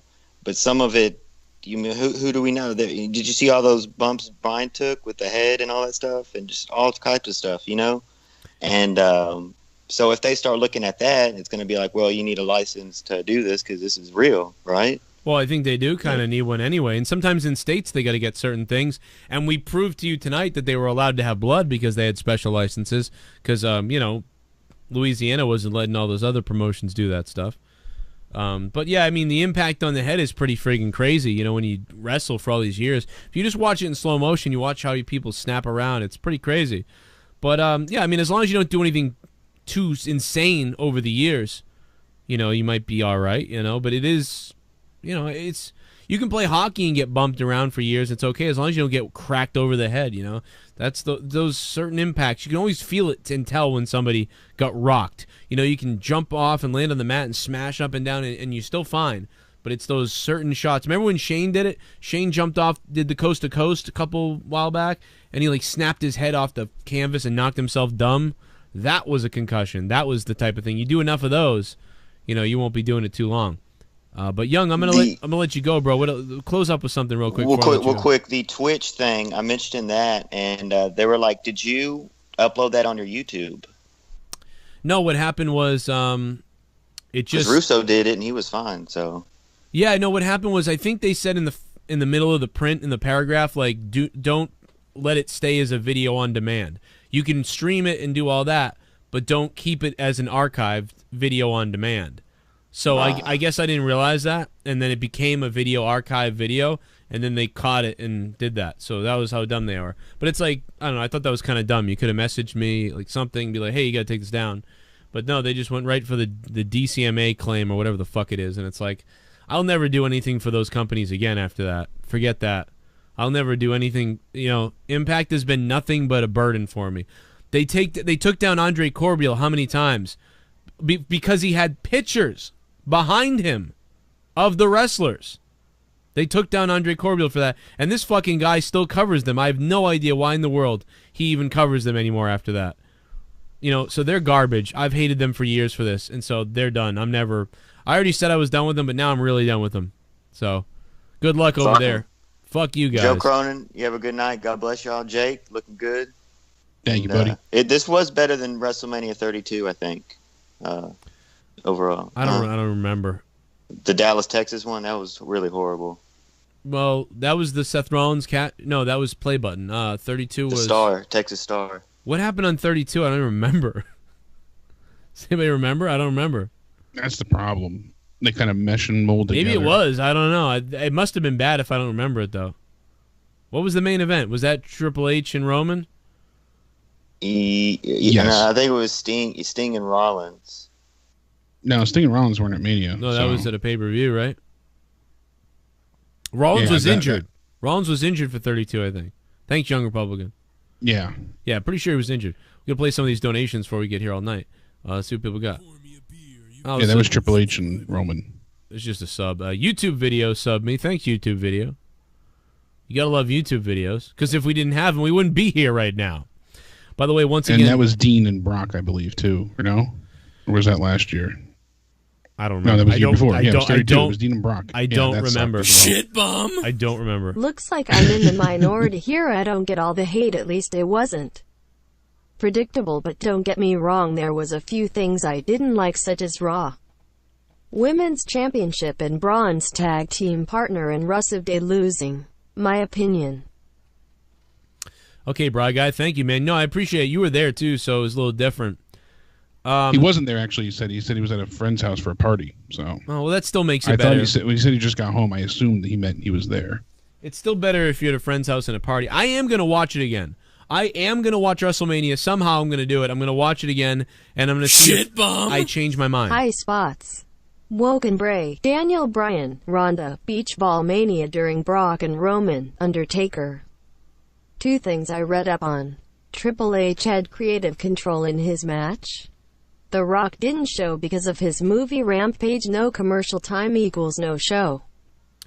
PA the Baker, thanks for the $5. Wow. That makes sense. They wouldn't air things for Rampage. I can believe it. Even though they had on the trucks, Liz, when she was at SmackDown the other day, she sent us pictures of the production vehicles, and they had a huge, plastered poster on the side for Rampage featuring The Rock. This was the wife and I's first Mania. It was very exciting. The storylines of Raw made the Raw show more exciting. Even Bryan's match sucked.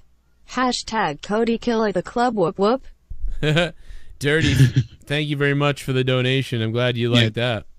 Dirty was trying to call him before. He said that it was, he's going to try and call him tomorrow, but not all it's cracked up to be. Yeah, if you guys want to hang, I'll try to get you on. And Jake, if you ever have to go tonight, feel free to go.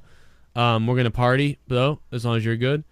We're partying, baby. I'm gonna check. We're gonna take calls in a few minutes, so I will go back to calls and things will die down. It'll be much easier for some of you guys to get through soon. So I will let you know when that's available. Donated 9. I'm getting hard. I got 9 inches inside of your wife. $9. I'm shooting my semen to the ceiling. I'm coming and my balls have turned blue. $9. Suck my dick. Suck it and fuck it and suck it and fuck it. How has everyone been, motherfuckers? What's up, way more? I just wanted to hop in since I had time. I thought WrestleMania was good, but that may be because I was there. I liked the way they brought Taker back and was shook when Asuka lost. I'll try to tune in more, guys. Hey, Waymore, it's good to have you back, bro. I'm glad you had it there and you did good and you did well. Listen, we will take more phone calls, but right now I'm going to turn it over to Jake right now while I go grab some water, some caffeine, and something fucking crazy might happen tonight, bro. And we're going to have the rematch. Last night, John Cena versus Undertaker. John Cena pinned The Undertaker, and Undertaker grabbed the rope at the 1 count, held the rope, and the fucking referee continued the count, and then John Cena lost. Ref didn't see the rope break. John Cena paid that ref off. And John Cena won, I mean. It was bullshit. The Undertaker was screwed. We're going to have a rematch tonight. And yeah. But yeah, it'll be now they're best of 3 since John Cena lost so quickly tonight. Yeah, so it'll be the rubber match. Absolutely. We have a little bit of news here about Alicia Fox. You know, she was injured with the tailbone injury that she had, and she was supposed to be out 8 to 12 weeks, but then I guess she was announced for the Women's Battle Royal, and she had a report from Pro Wrestling Sheets and a few other sites that said that Don't ever plug that fucking website ever again. No, seriously, don't. Fuck that website, those lying cocksuckers. Yeah.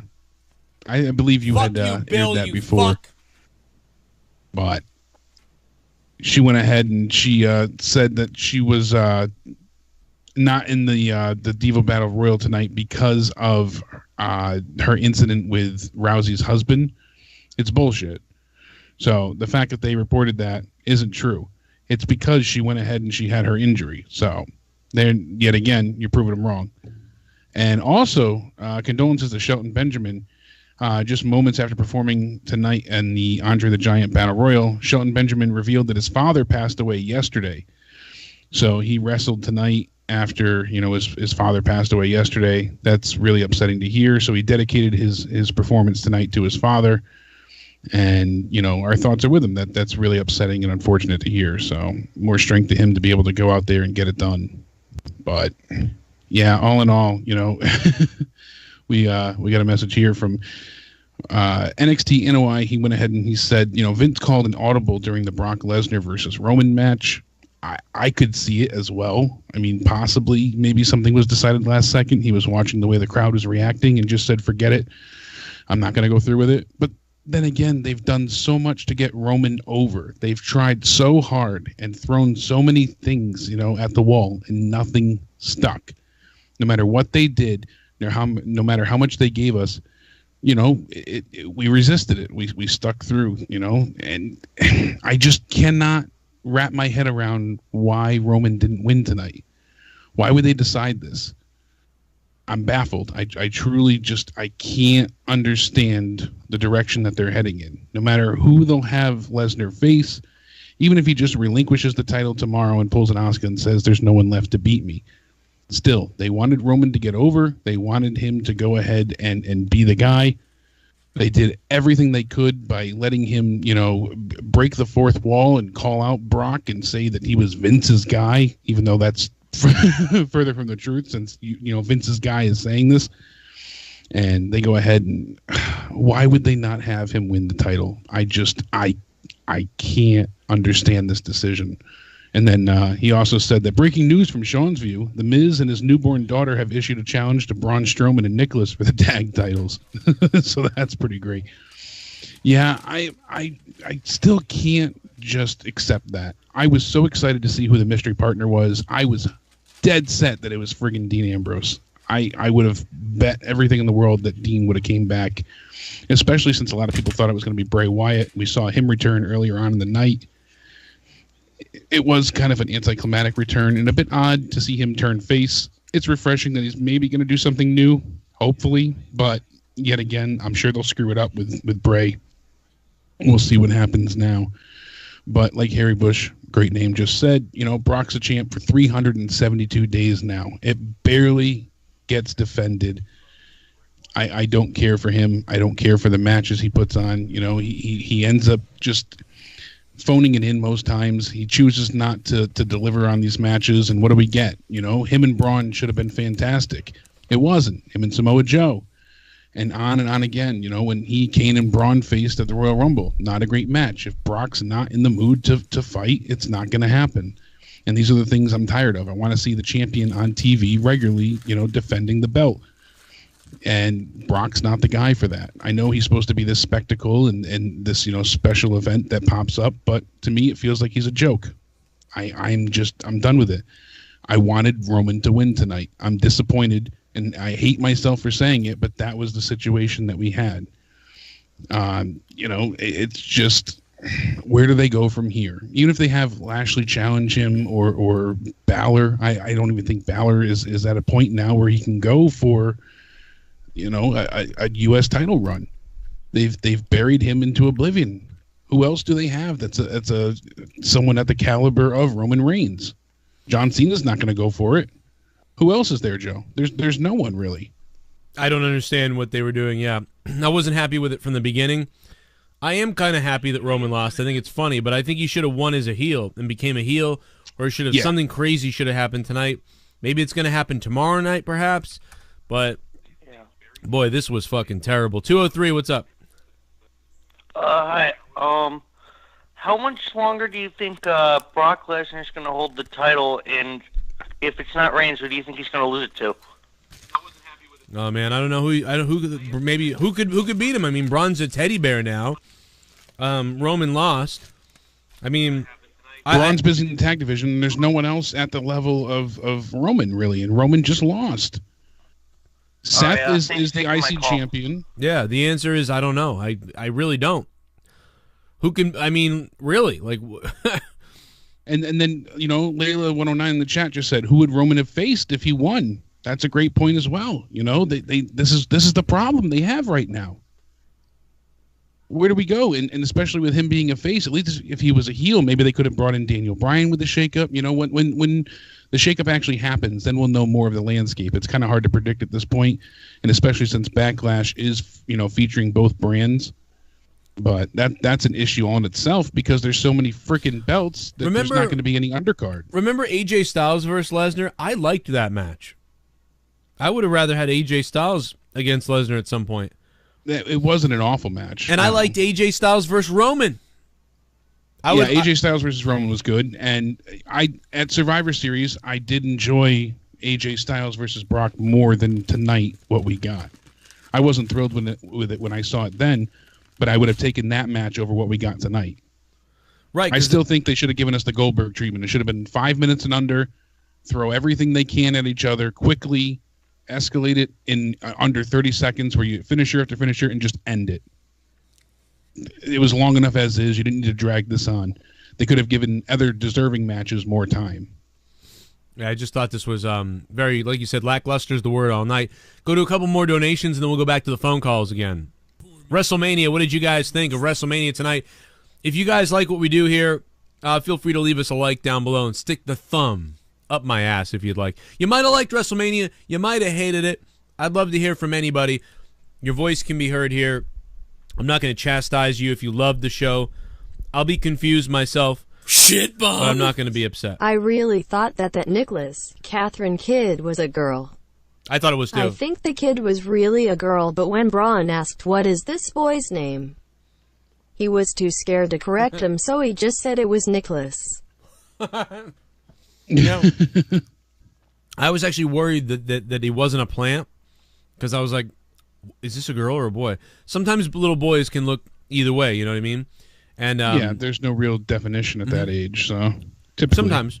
So I was happy that was because I was getting like, I hope they figure it out because I'm getting weirded out. Especially with the long hair, yeah. But no, he looked fine. It's just Here's Parker. another 5. Joe, I'ma let you finish, but let me play a commercial for Ronda like I did during the Cruiserweight title match. Not like you cared or anything, right?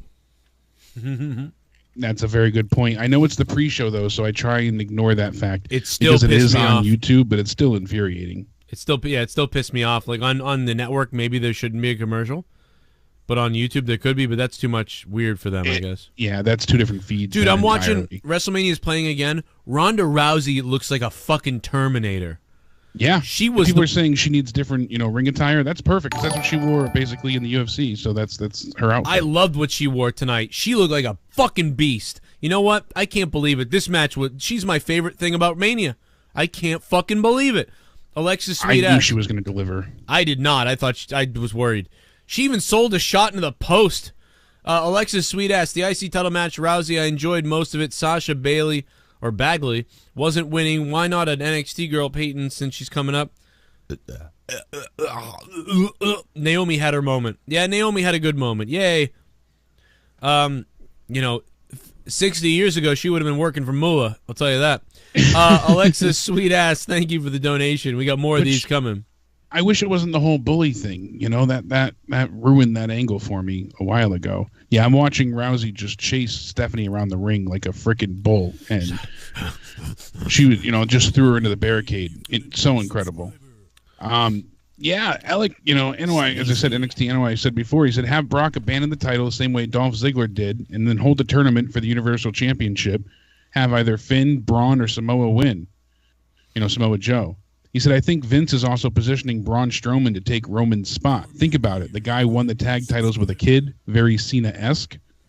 Maybe he makes him the new top guy. I wouldn't doubt that. That would be a smart move in my eyes, because Braun could be that face they need.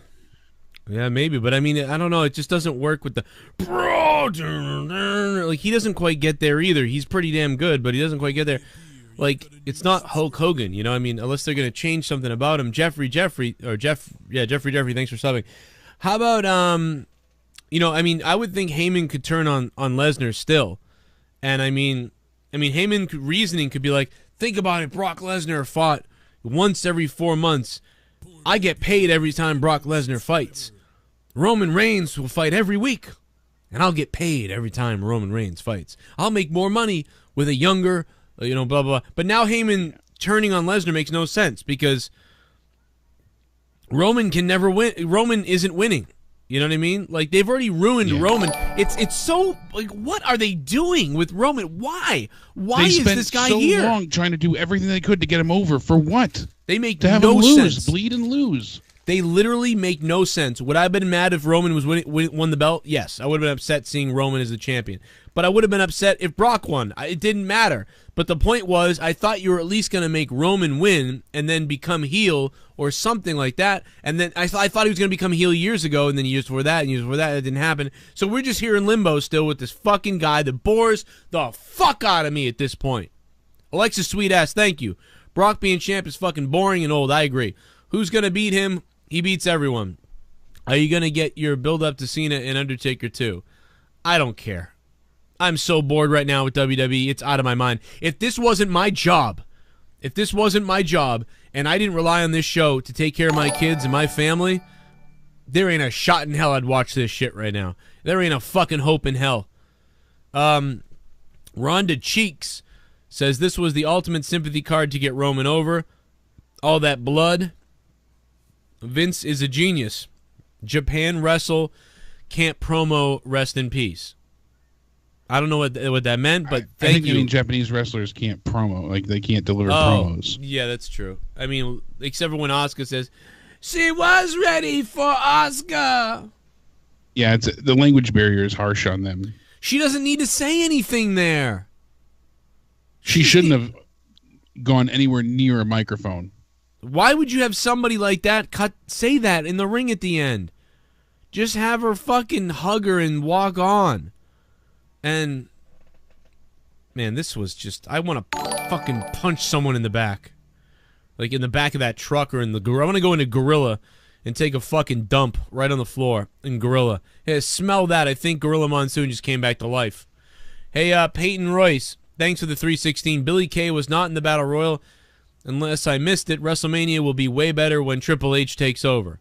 Well, based on the match he planned with Rousey, based on what they do in NXT, yes. There is no match tonight that was better than that ladder match at NXT TakeOver last night. Because, and I don't always love Spot Fest ladder matches, but it wasn't really a Spot Fest as much. It had some, it was like better than that. It was weird. I don't know why, but it was better. It had like character in it. And so, I don't normally like those ladder matches. I hate the Money in the Bank ladder matches now, for the most part. And by the way, fucking Kurt Angle ran over Rousey just now. Jesus Christ. Shit bum. Shit, Alamia sucked. 6 hours for this. Pre-show was better than the main show. I think I enjoyed Matt Hardy winning the Battle Royal. The Cruiserweights match was good. And yeah, I would say those two things might have been better than most of what happened on the main card in the show. Other than I did kind of enjoy Charlotte's match. It went south, and definitely Ronda Rousey's thing. I'm gonna watch that again. I was excited for that, and I thought I was gonna hate the goddamn thing. Yeah, when she first got into the ring and ran off the ropes and did that somersault forward, yeah, it was hot. My name is Kane and I'm donating.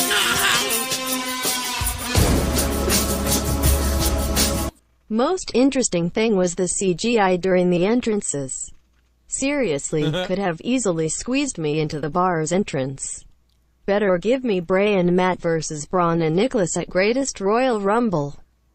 And Naomi can fuck the fuck off. Sonova bitch. The Burger King. Thank you, the Burger King, for the 666.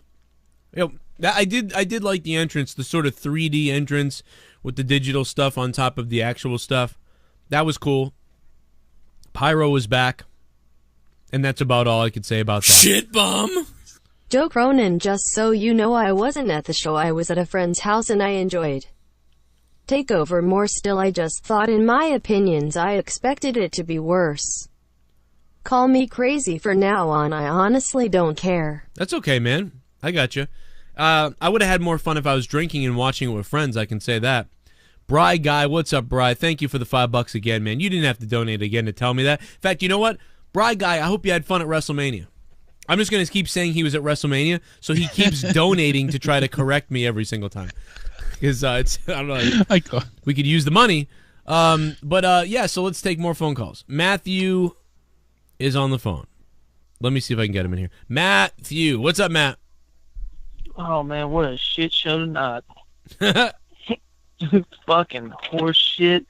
I got two things I want to really point out, Joe. Okay. Number one, the Nakamura, first of all, the match was, for those two guys, I watched New Japan when they were both there, and my God, I think every match they did in New Japan, well, I think they did two. The two I saw, it's not even close.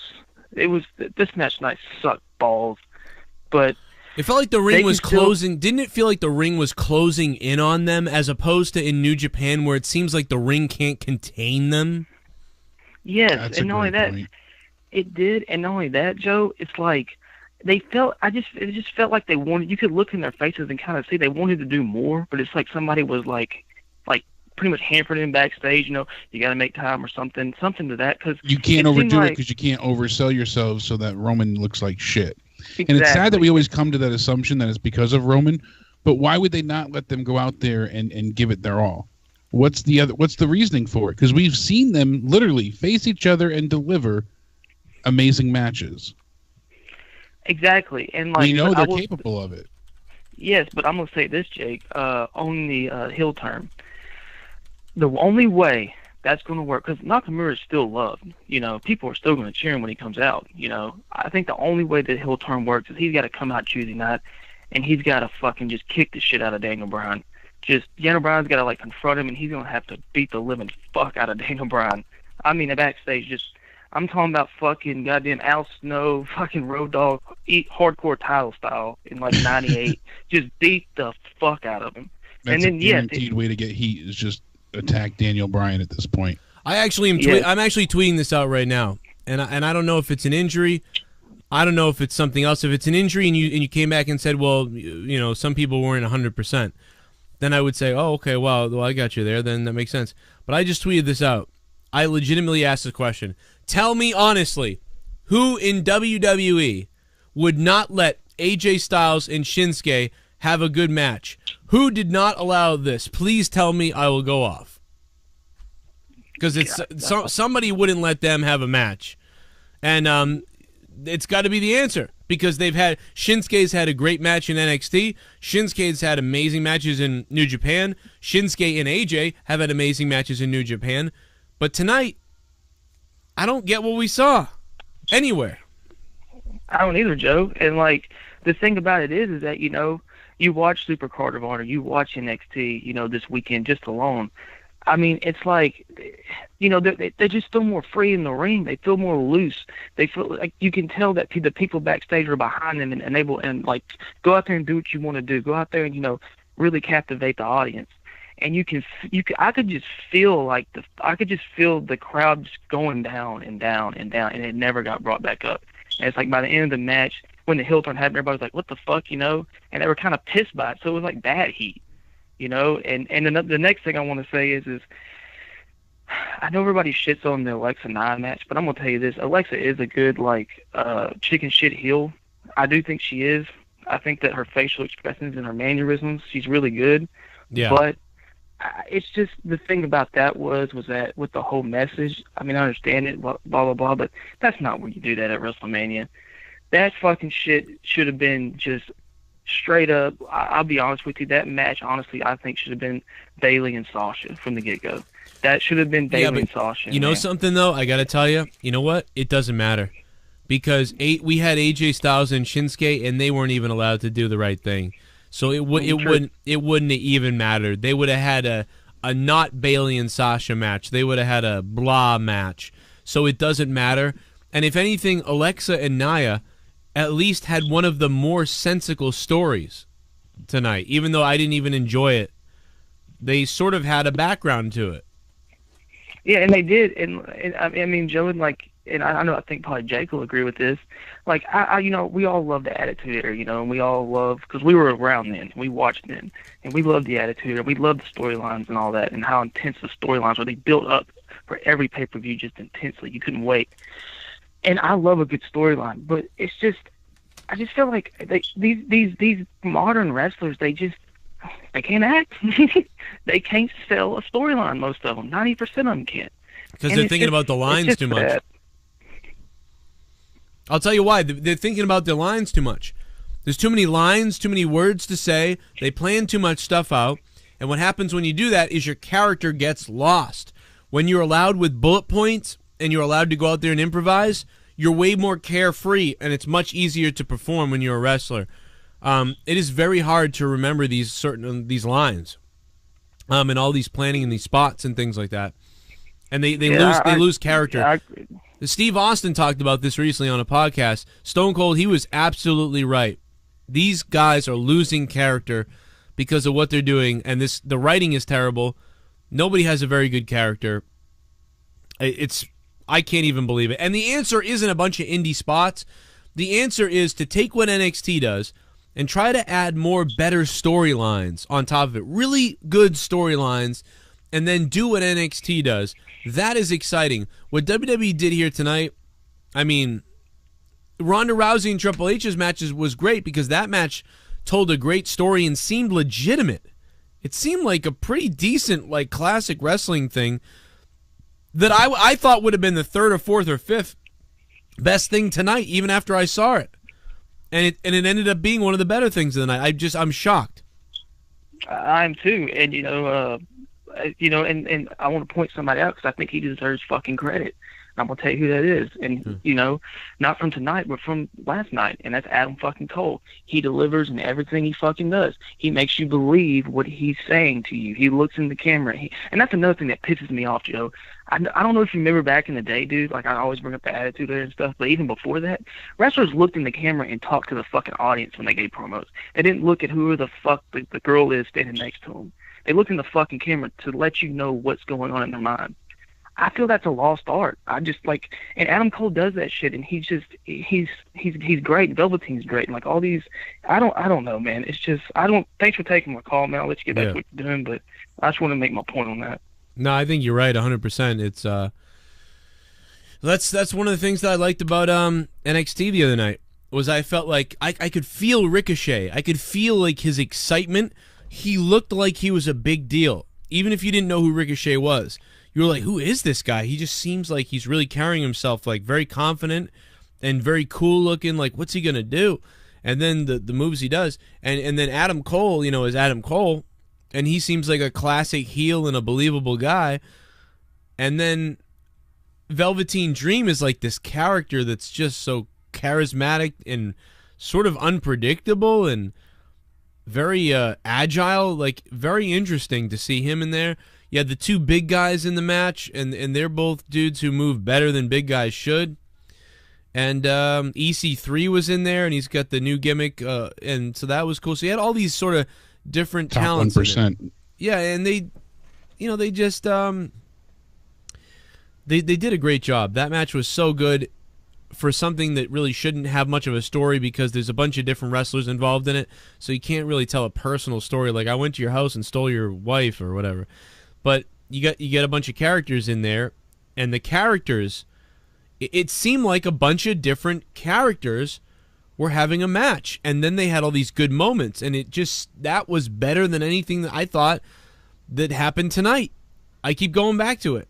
Even the Cruiserweight match, at least that felt like a competition of wrestling that was going on.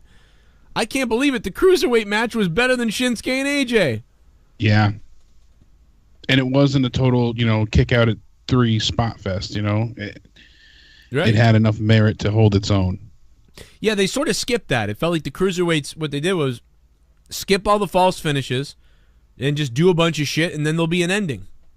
Yeah. And I'm sure it worked out very well. And Monica made a great point. I don't want to forget this either. Kid Rock was not on stage for the Hall of Fame, recap. Yeah. I thought that was odd. I thought I just missed him because I was, sending out tweets and whatnot. But it's probably busy. He was probably body slamming a Democrat, like he said at the Hall of Fame. that went over like a fucking fart in church. That was bad. He was like, "Whoops, shit bum." Next year, WWE will rename itself to World Wrestling Crappin' at WM35. The main event will be Ric Flair versus Hulk Hogan versus Terry Funk and A. Put this company out if business match, and all of us fans will be brain dead by that point. Fuck WWC. The WWE main roster, Arushin Chu, what's up? They have somehow dumbed down characters.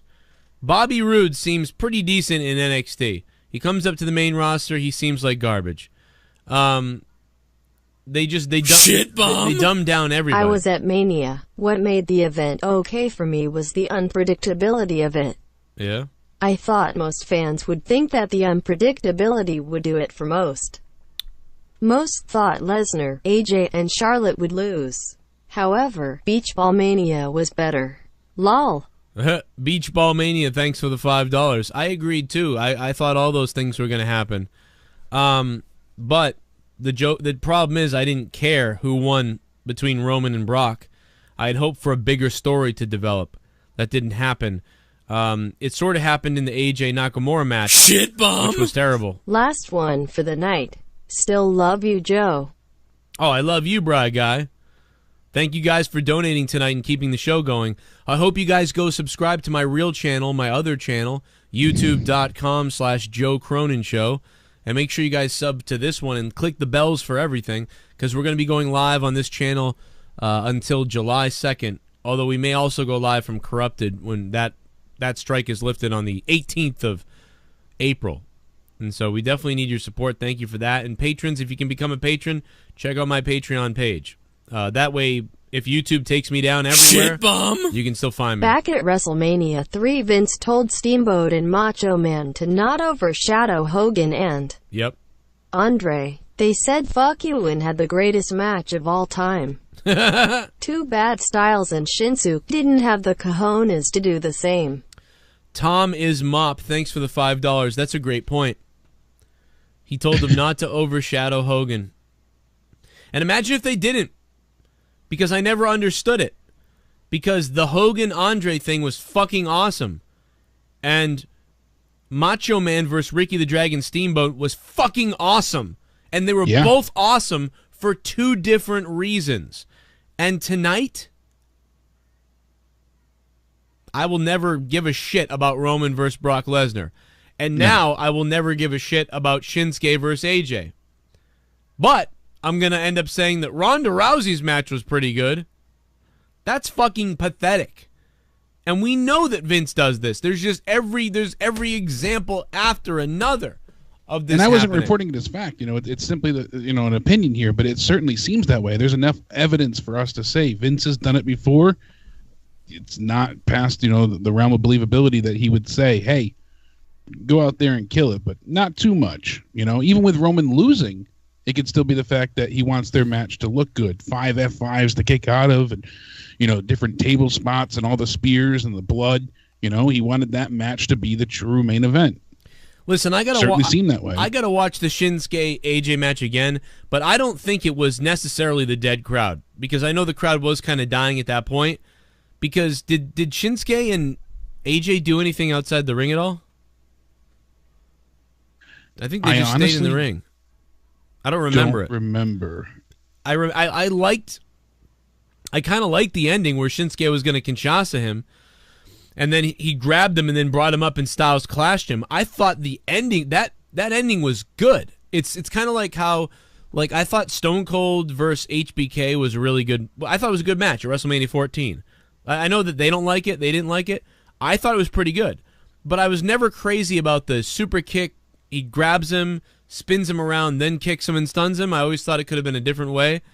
And I think this finish, though, was great. Him grabbing Shinsuke all of a sudden and then Styles clash. The Kinshasa into the Styles clash, that reversal was perfect. That should have been a huge pop. The crowd should have exploded there, and it should have been a big moment. So the crowd was dead, I agree. But also, I don't think they'd really built up enough by that. Again, I don't think that the timing was right. Maybe I'm wrong. I am going to watch it again, and I am going to put my final thoughts out tomorrow. So maybe tomorrow on the Joe Cronin Show YouTube channel, make sure you go over to my main channel so you don't miss it. I'm probably going to have a little one-on-one with you guys where I sit here and I re-break it down after watching it again and I can remember everything. Yeah, but think about it, because right before then, or at least not long before, because it was short anyways, they had a pretty slow back and forth of the calf crusher into the triangle choke, and you thought it looked like AJ was going to pass out for a few minutes, couldn't get out of it. And then that's how they kind of got to the finish. So that drawn-out submission moment usually has more action afterwards, and we didn't really get too much going past that. It was only a couple minutes, and then it ended. So the crowd was really waiting to be wowed. I think everyone felt like there was a lot more to it. We were going to get multiple Styles clashes, multiple, finishers, the Kinshasa over and over. And instead, we just got that, and that was the ending. Like you said, the ending was something to pop for, but I don't think that anybody expected that to be the finish. I know I didn't. No, I didn't. And that was interesting that AJ won. I didn't have a problem with that. It was just very weird that, and I get that, Shinsuke could turn heel because he keeps losing. And he definitely needs something. He didn't get over as a face like they thought he would. Are they going to turn Bobby Roode heel? I don't know. And had they not turned Nakamura and he just knelt down and handed him the belt, then I probably would have died inside entirely, because what else is left for him to do? At this point, he has no motivation, nothing to rely or fall back on. What purpose did it serve for him to win the Rumble and then lose in such a deciding fashion? Now you go ahead and you see him. Oh, he's going to be a heel now, so now we can see him be dastardly and conniving. It brings more interest to his character. Right. Quickly, before we get too far out, too, I don't want to miss this. Old School Matt said, what dirt did the ref have on Vince for his son Nicholas to get involved in the tag match? Yeah, I don't know, man. Isn't Cone the one that took the fucking huge bump when the ring broke? I think so. I'm not 100% sure, but I believe you're right. WrestleMania was so bad, let's watch me eliminate Grimm's Toy Show from the GTS Battle Royal. How about that, Grimm? I eliminated a 1 million subscriber channel. 1 million subs over the top rope, you sack of shit. Look at this. Right to the balls.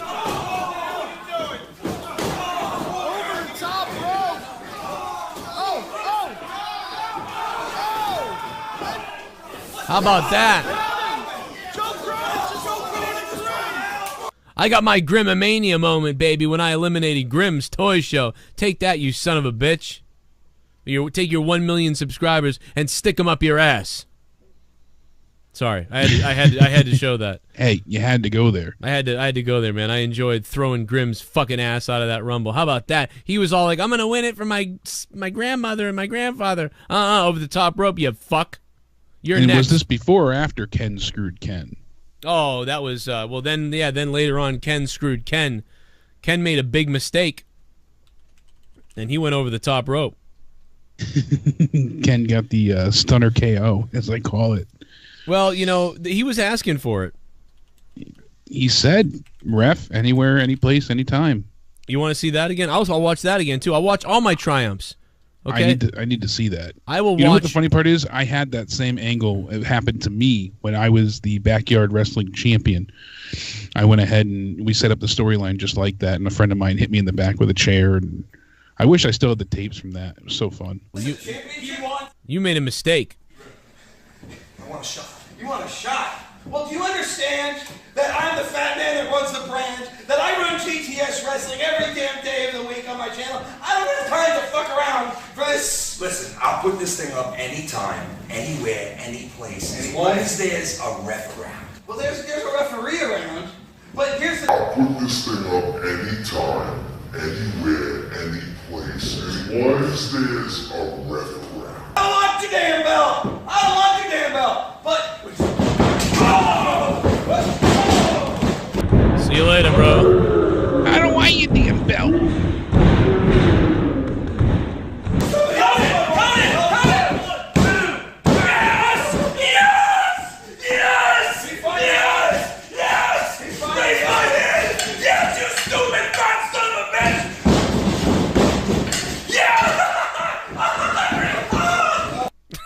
That's my favorite part right there. Oh, I grabbed his balls.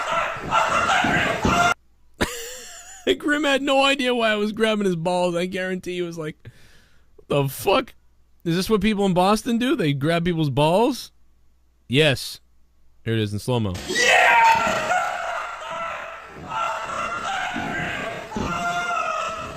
Hey, you never touched a guy's balls who has 1 million subs. But I have. Or have I? And on top of that, I got a belt for it, too. There was this time that I went to a PewDiePie fan meetup, and oh, you went to a PewDiePie fan meetup, and who's that fucking guy with the green hair? And that guy fucking tried to fuck your ass. I think there's still an NDA on that. I can't say much. Sorry. Well, let's take another call from Mr. John's on the phone tonight. It's WrestleMania night. It doesn't feel like it. It's WrestleMania 34 night. It doesn't feel like WrestleMania. And John's on the... Well, John may be gone. I don't know. John's gone. Yeah, how about what we said earlier? You know what I mean? It was like weird that Heyman would tweet out, I'm leaving with the whoever the Universal Champion is tonight. Like, it was clearly like, well, that could mean anything. That could be a swerve to make us think you're going to turn on Brock, and then you really leave with Brock. And that's what that felt like when he tweeted that out. Yeah. But none of us wavered on our picks despite that tweet. We were like, nah, I'm going to still stick with Roman anyway. But I really thought, that doesn't mean that Heyman's doing anything. He just wants you to think he is. And maybe at the time, you know, for all we know, Heyman didn't even know the finish at the time he tweeted. It's like going against the Globetrotters. How can you go against freaking Roman? You know, you just... Yeah, at this point. It has to happen. They'll do anything. 315 is on the phone. What's up, 315? Oh, not much, man. I'm in awe over Brock Lesnar winning. Yeah, that was a big surprise. I got done watching the Mets game, which went 12 innings, by the way. Damn. We won. Probably better than fucking Mania. I didn't even see the Bruins hockey game. I didn't even care. I actually watched Mania. But yo, you got Paul Heyman calling out Brock Lesnar, saying he was going to the UFC. I mean, is Brock Lesnar going to like drop the title? That's what, you know, Jake was talking about, him just putting it down. I hope that doesn't happen. That seems so ridiculous. But at the same time, it doesn't. But it doesn't. I mean, think about it. You could bring back the King of the Ring. I mean, that'd be a good option. That is a great idea. I didn't think of that, but I think a more. You're right. It would protect Brock too, because then he could leave without losing. But maybe he wants to come back, leave that door open. Maybe he loses tomorrow night on Raw. To who? To Roman. A rematch?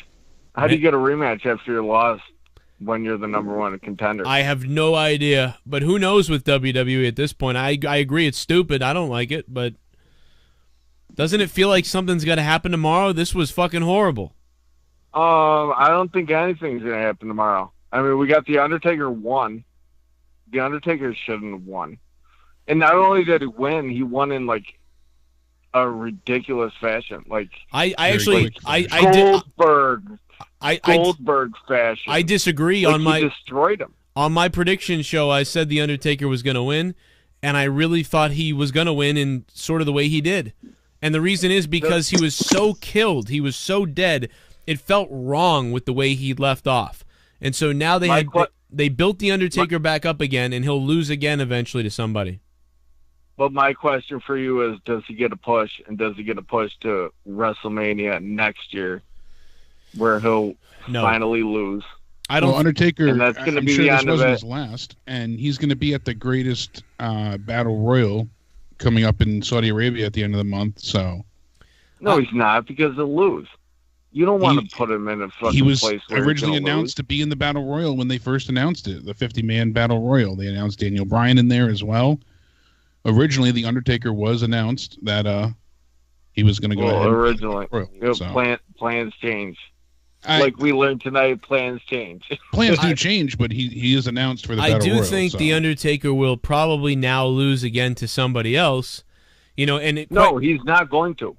I guarantee you. Dude, you think this was it? You he's think not going to? You think they didn't like that he lost the way it went last year? So this year was kind of like a nostalgia act, and then he really is gone. No, I think they fucked up. I think the Undertaker should have retired this year with the championship, and Brock Lesnar never should have had it.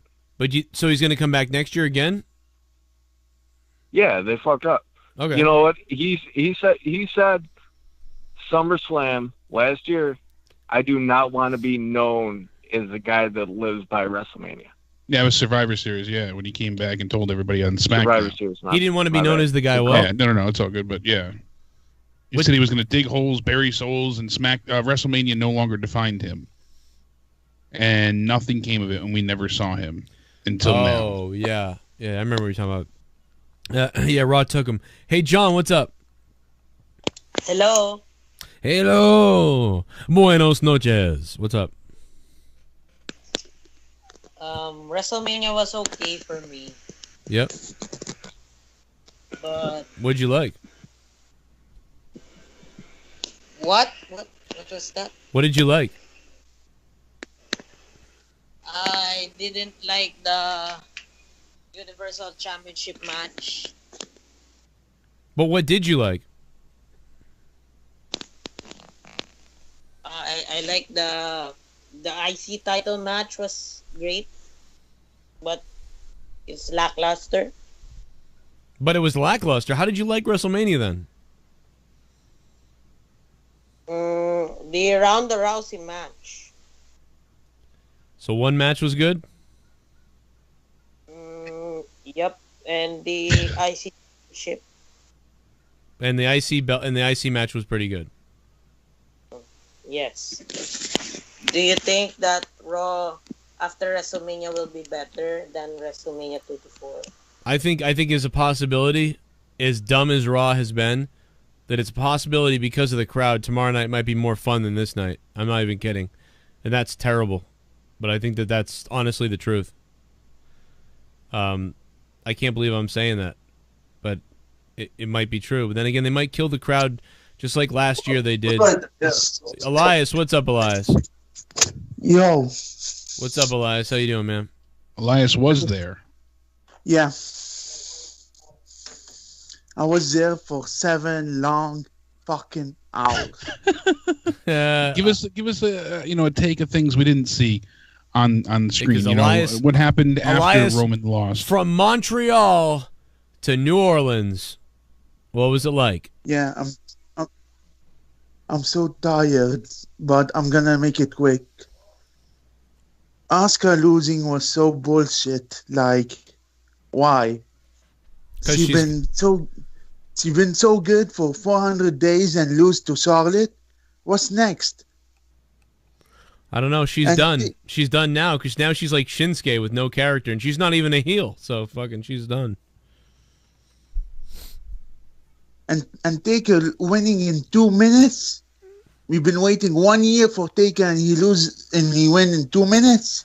You know what though? Quite frankly, I'm happy he won fast because I don't think he would have given you a good match. I think to protect The Undertaker to make The Undertaker look good as possible.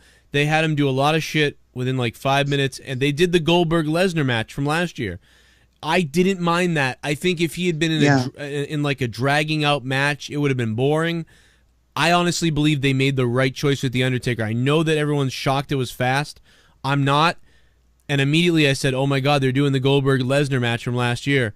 And I really, even though it was short, I really believe it was the right decision, because remember the match he had with Roman last year? Oof, that was ugly. So I don't know. That's why I think it was the best he could do. Yeah, Braun Strowman and a kid. Of all, I was waiting. I was waiting for a Samoa Joe to come out. You were. Everyone. Anybody. Hey, Vince knew you were waiting for it too. Vince knew you were waiting for it. Vince knew you thought you were waiting for Samoa Joe, Dean Ambrose. Well, it's the... Nope. The crowd seemed to eventually get behind who he picked, obviously because it was a child. You can't root against a little kid. You can't root against him. So the crowd fell into it, but how is the crowd more so, around Jew when Braun was walking around trying to pick a partner? Did it seem like that was just going to be a swerve and someone was still going to come out, or what did you guys think? So what now? The kid's going to do full time now, or is he going to drop it tomorrow? By the way, let me just clear this. Elias is not autistic. Elias has a Montreal accent. He is French Canadian. He has a Montreal accent. He's not autistic. He speaks 2 languages. Chances are you speak 1, and you're fucking probably retarded at yours. Go ahead. I'm sorry, Elias. Thanks. And Brock Lesnar match, everyone was pissed off about it. Like, everyone was like, "Oh, this is awful." We heard you. We heard the "this is awful" chants, like, very loud. Yeah, this was. I didn't like it. Me and my girl didn't like it. She was like, "We paid $600 for this to see." It's like Brock versus Cena at SummerSlam, but we're doing it with Brock and Roman this year. I'm not the same thing. I'm not trying to suck my own ass, but we hung out and partied with a couple of people last year at WrestleMania, and they legitimately emailed me and they said, and this is kind of self-serving, and I actually can't believe they said this, but they legitimately emailed me and said, Joe, hanging out with you guys was the funnest part of Mania. Not Access, not even Mania. Like, hanging out with you guys was funner. And I go, what the fuck? You got to be trying to suck. You're joking, right? And they were like, I am not joking. And, like, we were so happy. And I'm like, that is fucking horrible. Like, what? And I thought WrestleCon, too, was my favorite moment of WrestleMania last year. I had the most fun hanging out at WrestleCon. Getting to see Bubba Ray Dudley and him, joking with me about almost killing me one time. Ryback not accepting my apology, really, and, but sort of doing it and chewing me out. And meeting all these people I knew. Seeing my friends from Boston down there. I had more fun hanging out with all those people and hanging out with Matt Hardy. Matt Hardy and Jeff rolled out the red carpet. I had more fun with all that than everything else. It's fucking crazy. Elias, I don't know how you did it. Where were you? Wait a minute. Where were you sitting? What was your vantage point? Where were you sitting?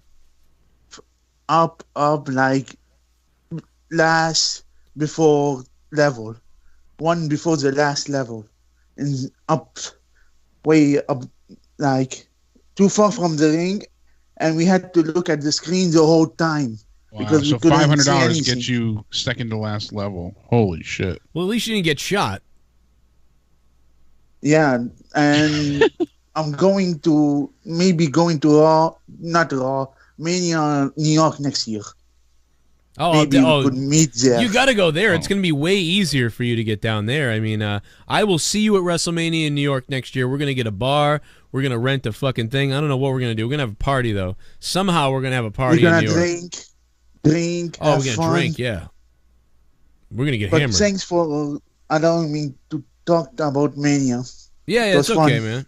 I'll let you go, Elias. Get some sleep, man. Are you going home tomorrow? Nah, I'm going to Raw after Mania. Oh, excellent. Have fun. Yeah, call us from Raw tomorrow. Have fun with that. I hope that's good. That might be good tomorrow. Yeah, and I'm flying tomorrow after Raw directly. Oh, Jesus. Good luck with that. What is the flight? How long it takes, what about 4 or 5 hours to get home? Like, I need to fly to an airport, then Oh. I need to do a transfer Oh, so to it's another not. flight. It's not to a straight Montreal. shot. Are you going to stop in Boston or are you going to stop in New York? New York. Oh, okay, all right. All right, well, cool, man. Elias, man. But next year, I'm coming to New York next year. Oh, yeah, man. I'm guaranteed. We're going to see you in New York. We will definitely see you. I might see some of you guys at SummerSlam this summer in Brooklyn. So, Elias. I'm coming. Oh, I'll I'm be coming there. too. I'm coming all over you. Elias. All right, I'll see you, Elias. Bye, I'll man. talk to you later, man. I would almost rather go to the Raw after. Thank you, Elias. I'd rather go to the Raw after Mania than Mania at this point. It's fun. It's funner to hijack the shows now than anything else because it's just so shitty. You feel like you're trolling. How sad is it that you just want to troll? 336. Welcome to the WrestleMania review. What's up? Yo, my name's Jordan. How you guys doing? What's up, Jordan? Good. How you doing? Yo, man, this WrestleMania, it was like, I would say it's anticlimactic. It's like, I feel like just it had so much hype behind it. Like I haven't watched WrestleMania in a couple years, and I felt like, oh, this is the one that I should purchase. This is the one that I should, buy for pay-per-view and watch. But it was free. I'm glad I did. Oh, I didn't even know. But I mean, I didn't even. I watched it on YouTube. So. Oh shit. But I mean, yeah. So like. I did buy it the on first match. Dude, I bought it on pay-per-view just because it looks fucking phenomenal on pay-per-view as opposed to the network. But yes, go ahead. I'm sorry. What'd you think about first match? Yeah. Okay. So like the first match, it was okay. Like I really think I thought Finn Balor was going to come out winning. Like I really wanted Finn Balor to win. I felt like that would have been the push that he needed, other than like the Universal Championship. He would have had like something else attached to his name other than that. And like Seth Rollins winning, I mean, it was kind of easy for you to kind of predict that. I mean, I don't know. To me, I feel like that was just too predictable for Seth Rollins to win. Another thing, I feel like Daniel Bryan really did good. I feel like that was a pretty good match. Asuka disappointed me. I thought that she was going to win. I thought Shinsuke was going to win. I really wanted Shinsuke to win. I thought that would have been perfect. And I would have. I can appreciate the different people won that we didn't get what we thought was going to happen. My issue is the matches, because in the end, I just wanted good matches, and I don't feel I got that with those matches, like you just said. And the way that Asuka tapped out, it just would have felt way better if they'd had a war. That was dumb. I mean, feel like that was dumb as fuck. Charlotte got beat up most of the match and then put her in a fucking submission, and then she tapped out, and it was just like, didn't seem like, it felt like they for undefeated and one of the best women's wrestlers, Charlotte, you thought they would have had a fucking just a beatdown battle, and then maybe someone had to tap out, and then you would have felt justified, but it felt like they robbed her. Asuka, like, I love Asuka because she got me into like the women's, like actually being interested in the women's matches. Not all of them, of course, but at least the ones that Asuka was in. Like I actually like enjoyed myself during the Royal Rumble. When I seen that she won, like when I seen what she had to go through that match, I'm thinking, okay, she's gonna earn herself a championship at WrestleMania. Like this is her time. And then for her to just tap out, it was just so, I don't know. I feel like they forgot all of the things that they set up, and I don't even know what Vince was trying to do with this WrestleMania. I'm going to be real.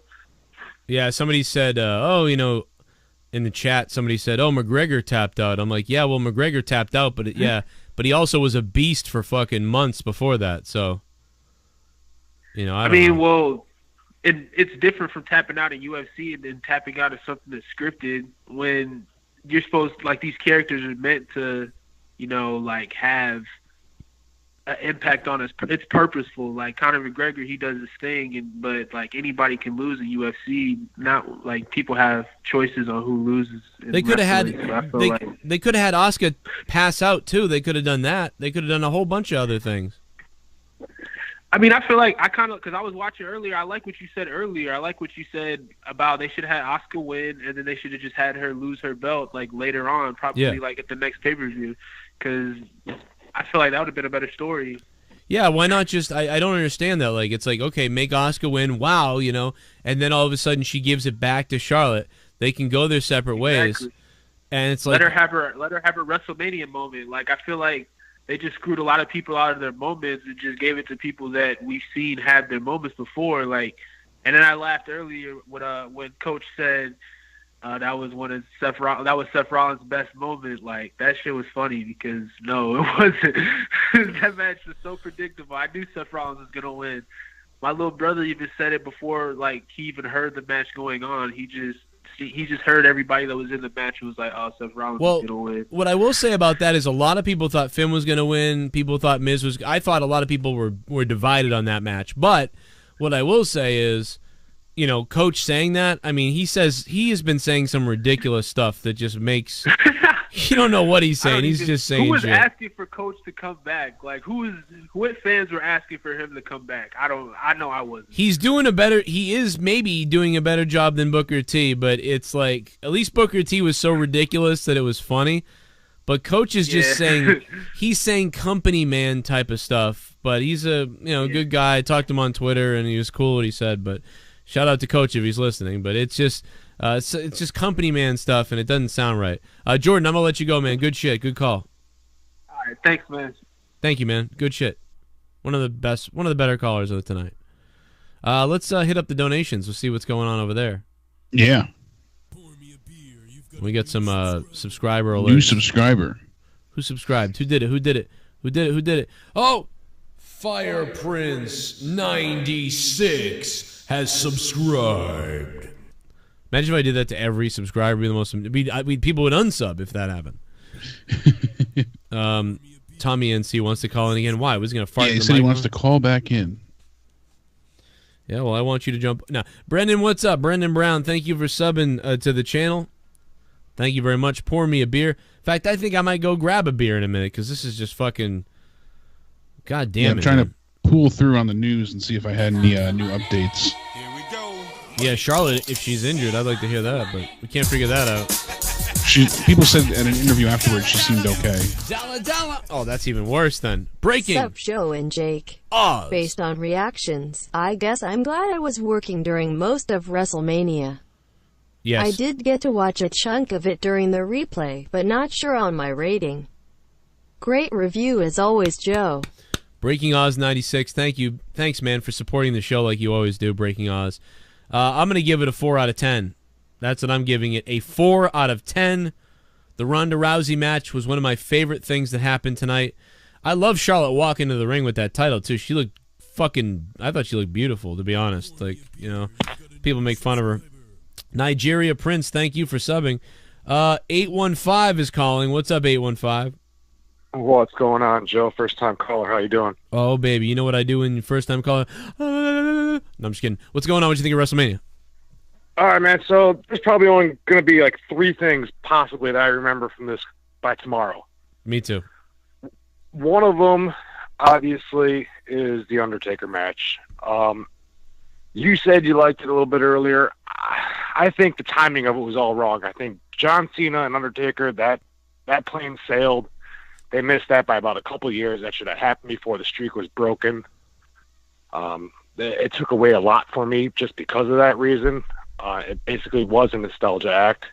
It was a 3-minute squash match with John Cena and The Undertaker at WrestleMania. Didn't it kind of remind you of that? It reminded you of it reminded me of like a reboot. You know when they how Roseanne just came back on the air? It's like when you watch a reboot that just came back and you're like, I like this, but like it wasn't like quite right. It wasn't like the old thing. It was surreal almost, but okay. But it was surreal, but not in the right way. Like I said, I think if that match had taken place before the Brock Lesnar match happened at WrestleMania and the streak was still on the line, man, that could have been something special. But it ended up just being literally go through the motions, 1, 2, 3, snake eyes, all the simple bullshit moves that Undertaker does every match.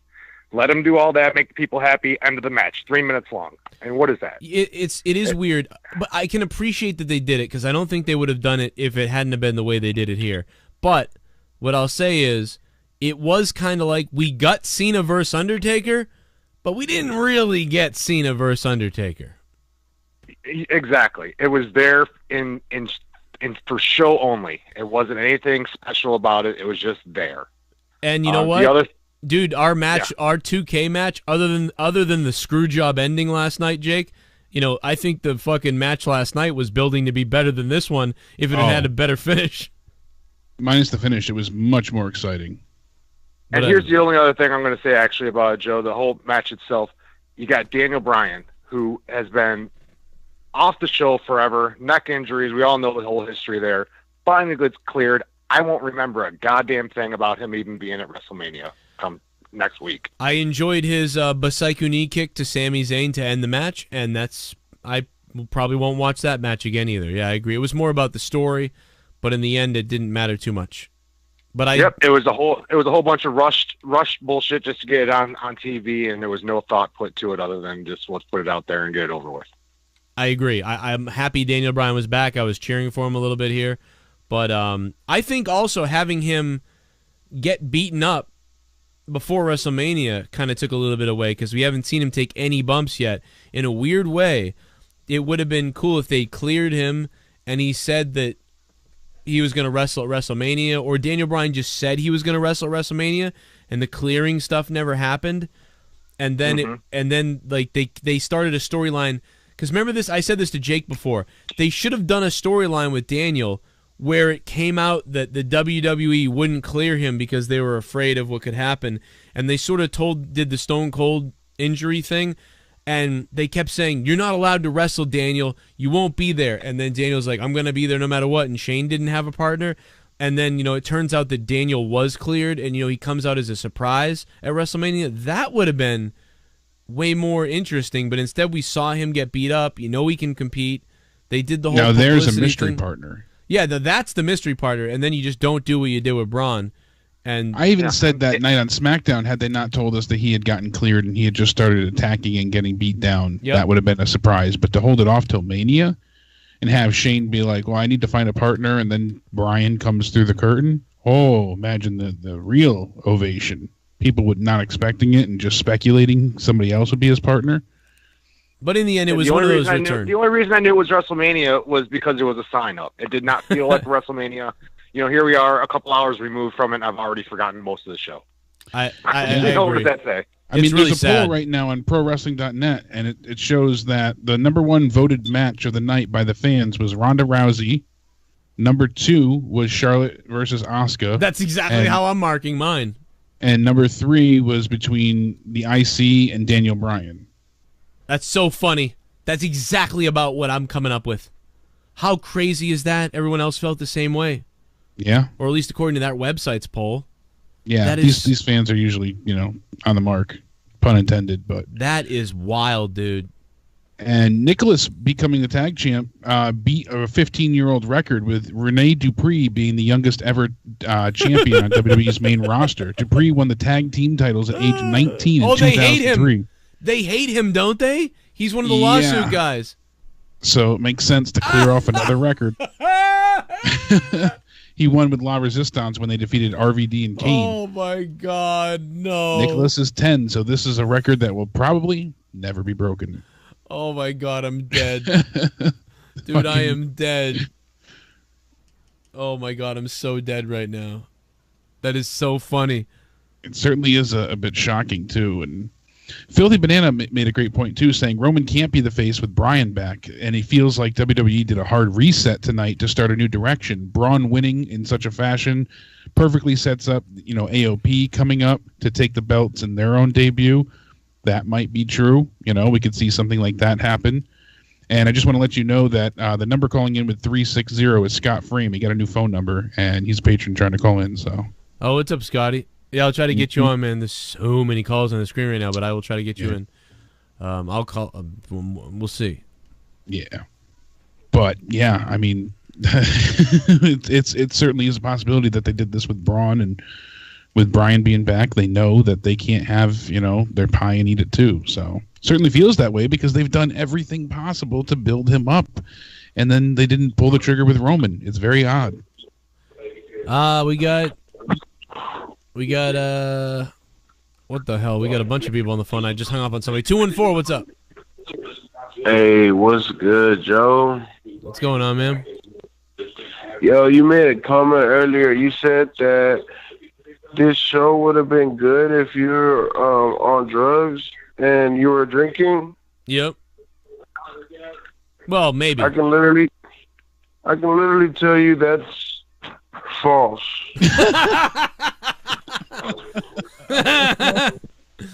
man, I'm sorry. It must be even worse though if you're on drugs and drinking then. Yeah, man. Actually, you know what? I can't lie though. My dick got hard whenever Triple H and Stephanie came out. I was fucking with that entrance. Yeah, it was a cool entrance. I liked it. It was pretty cool. It's too bad Stephanie had all that leather on. I like when she's like, if she showed her tummy or something. I don't know.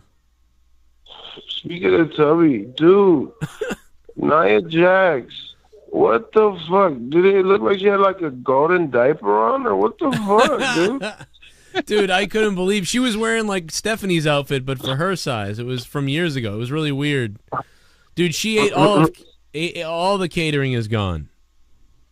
Yeah, dude, that was a weak ass match, dude. Like that whole, and then Braun. Oh my goodness, dude, that shit pissed me the hell off. I guess the WWE's pulling children out of school now and turning them against their own will to be a fucking fighter, you know? Did you hear Braun at one point yell at the kid, too? He was like, get in the ring! Get in the ring! Died when that happened. He was like, get in there! He was like a scorpion. He was like, get over here! I guess the next SmackDown, or no, Raw after WrestleMania is going to be fucking sponsored by Fogel and Subway or whatever. Oh, my God. Oh, no. Oh, my God. Yeah, Nia will lose the weight, and then, you know, you'll get a kid on top of the whole fucking thing. 214, thank you. That call, if I wasn't pressed, I'd leave that guy on the show the whole thing. That was great. I will take your call every time. Please call back next time. Wow, that was funny. That drugs and drinking did not save WrestleMania. He is a firsthand. That guy, that call might have been my WrestleMania moment right there. That guy's call. Thank you so much, bro. That was great. Scott Frame's on the phone. What's up, Mr. Frame? How's it going, sir?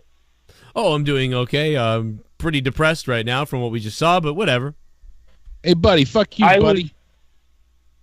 What's up, Jake? Fuck you, baby. What the fuck did I just watch? Fuck you, guy. I'm left very confused with WrestleMania. Just I don't know what the fuck they're doing, or if they even know what the fuck they're doing. But I did find out that John Cone is that kid's dad. Yeah. So the referee, John Cone. We brought that up earlier. Yeah. Well, you know, what the hell did John have on Vince to get his son into the freaking tag match? Yeah, something is up. What kind of dirt did he have pulled out? He caught Vince in back with Sasha Banks. He was using her forehead for target practice with his dick and got that on video.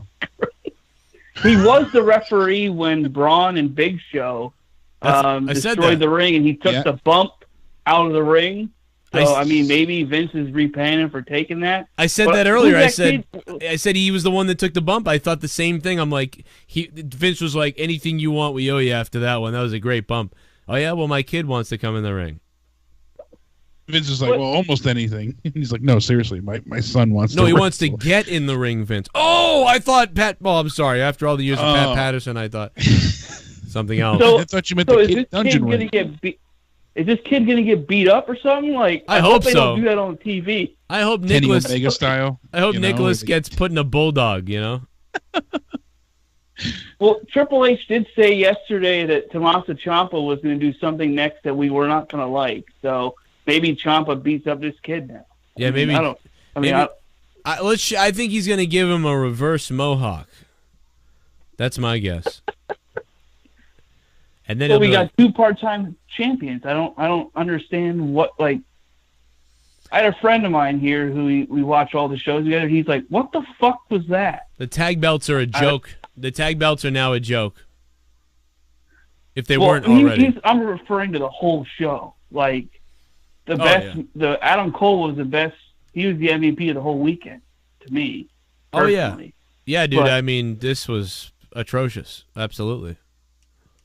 And Reigns bleeding, like he did. My friend did mention that he looked like he had blood packets, like in his hair, and it wasn't real blood. I mean, I don't know, but Brock can cut people open, but the blood did look very orangish too. So I've seen it both ways. I'm honestly not sure. I'm not sure either, but we do know that he busted open Randy Orton really badly with that same elbow. So I'm assuming it was real, but yeah, I mean, I don't know. But all I know is that was not the match that needed to have blood in it, and sure enough, it got it, and it didn't matter. But it needed it. You know, Charlotte's match or Tommaso Ciampa's match the other night could have had blood, and it would have made it way awesome. It was already awesome, and maybe you could argue against me. Maybe you'd say, no, Joe, those matches were so good they didn't need blood. You know, this match did need blood because there was nothing going on. Okay, maybe you could make that argument, but I took it as a waste because I see Stone Cold and Bret Hart, who had a really good match, it was elevated by blood. Just like Finn Balor and Samoa Joe's inadvertent blood elevated their NXT match a year and a half ago or whatever it was, 2 years ago. I just felt there was a caller earlier, and who it was, said it was very anticlimactic. Yeah. I agree with that, whoever that caller was. It just, everything felt weird. Like, you had that with Braun, that go back to that kid, everyone was like, oh, it's going to be Samoa Joe, Dean Ambrose, Big Cass, or Colin Cassidy, or where the fuck he's going by when he comes back. And now it's a fucking kid. Like, I get they want to make national news, like Yahoo. Like, it just was weird. What a troll job, dude. What a troll job. And listen, I got to thank everybody. Like, that really was. Like, I was laughing. I was looking at Leah. I was like, ha ha. Like, I was fucking, like, not a good laugh either. Scotty Frame, man, I love you, bro. Thanks for being a patron. Thank you for being here. And goddamn, we gained, 700 subs on, over here on JCS Gaming Channel. But again, I am going to plead and beg with you, if you enjoy what we did tonight, my normal channel has 55,000 subscribers. It's youtube.com/Joe Cronin Show. Please subscribe to my real big channel, Joe Cronin Show. That's where my daily wrestling videos, podcasts, and all these other things go. We're just temporarily over here doing live streams because of the YouTube strike. And also my Twitch was suspended because Impact Wrestling is a bunch of fucking cunts. Evil bastards. And yeah, man, I mean, we're getting close to the end here, to where we, the point of no return. But we had a match to preview, Undertaker versus Cena, the other night. I just want to sort of like show you some of that because the ending is simply ridiculous. And we're going to have a rematch tonight, as I promised, in 2K. I'll be right back. Sure, Jake. But this is what happened. This is why. This is the type of glitches you see in 2K, everybody. This glitch is unbelievable, and now Cena rights to the head of the Undertaker. We haven't seen this level of tenacity from John Cena in quite some time. Here he goes. And now Undertaker's up. Wait a second. He reversed the tombstone DDT by John Cena. I think Undertaker was going for the tombstone. And now Cena, gut wrench, powerbomb. I'll tell you what, so far, if there's one word to describe this match between John Cena and The Undertaker at WrestleMania on the Joe Cronin Show, it's power. Oh, whoa, what a shot by The Undertaker right to the ribs. And look out! DDT! One hell of a swing DDT. Here we go for another pinfall. That might be it. The head. Oh, no. Oh, my God. I thought he... Oh, man. Undertaker didn't get him. I thought that was it, Joe. I thought that was it. I thought we were going to get the payoff after The Undertaker had softened up the head of Cena, and then to drop him on that DDT. And there's a big sidewalk slam by the Taker, and he just right there, he just stared at John Cena like, what in the hell do I have to do here? Here it comes. Here it comes. This match is off the page right now, folks. Wait till you see how it ends. Undertaker with a boot to Cena's head. Now picking him up. Look at that over the top. Arm drag by Cena. I don't know if that can get it done. And Undertaker grabbing the rope. Wait a second. Undertaker had the rope. Wait a second. Oh my goodness. There's going to be controversy here. Son of a bitch. Cena stealing a victory from The Undertaker at WrestleMania. Son of a bitch, no! Undertaker grabbed the rope, the referee never saw it! Unbelievable, no! The veteran Undertaker used the ring awareness, reached the ropes, and the referee just did not see him do so. That's earlier when the Undertaker spiked the head of John Cena. We thought it might be over right there because of how Undertaker had softened the blow. He couldn't believe he didn't get the pin. Look at this. Over the top, shoulder drag, arm drag, and look at that's all it was, a simple little move. And Taker, after a 1, grabbed the rope. The referee, look at the referee. He never sees it. John Cena knocked his arm off the rope. And by then, the referee looked up, and he didn't see it. It was gone. But Taker got his arm on the goddamn rope. John Cena. The fans chanting bullshit in unison. This is, I gotta say it, that was absolute bullshit. John Cena. I'll tell you what, I don't know if even Cena knows that the Undertaker got his arm on the rope. Ridiculous. That referee has some explaining to. Are they together? What the hell's going on right now? What's going to happen tomorrow night on Monday Night Raw when they see everybody here saw the Undertaker grab the rope? Son of a bitch! Son of a bitch! That was classic. Most ridiculous thing ever, dude. Dude, I got to tell you, man, that might have been, I mean, that was pretty exciting. What a glitch and fucking just epic fall flat ending. It was so controversially screwed that it just made that whole match that much more memorable. I couldn't believe that, man. I mean, that match was actually pretty good. Like, that match, that 2K match was interesting. It was fun.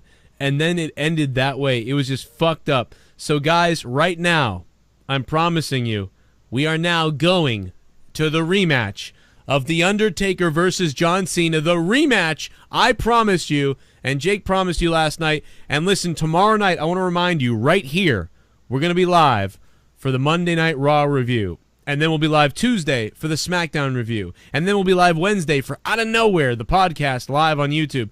And then Friday we'll be live for Monetize This, which is an over-the-top non-wrestling show that is over 150 episodes strong now. And going strong. We look forward to you for that. And if you missed our 2-hour podcast on Saturday night on Patreon, you gotta go become a patron. It was free for everybody, but the audio is up on patreon.com/Joe Cronin Show. Check it out, guys. That podcast has no interruptions. It is just, it's all mature audience, warning, It's fucking vulgar. It's very vulgar shit. And here we go. Let's get right into it. After John Cena defeated The Undertaker in quite an unconventional manner. We're not sure if he paid off the referee or what, Joe, but certainly was able to get the victory there. The Undertaker responds to John Cena at WrestleMania and beats John Cena in less than 3 minutes flat. John wants his revenge, and he's here the night after WrestleMania at Raw in New Orleans. I mean, here it is, man. I can't believe what we saw last night, where The Undertaker grabbed the rope. But see, you can never get that moment back because that was WrestleMania where The Undertaker grabbed that rope. Okay? That's the problem here.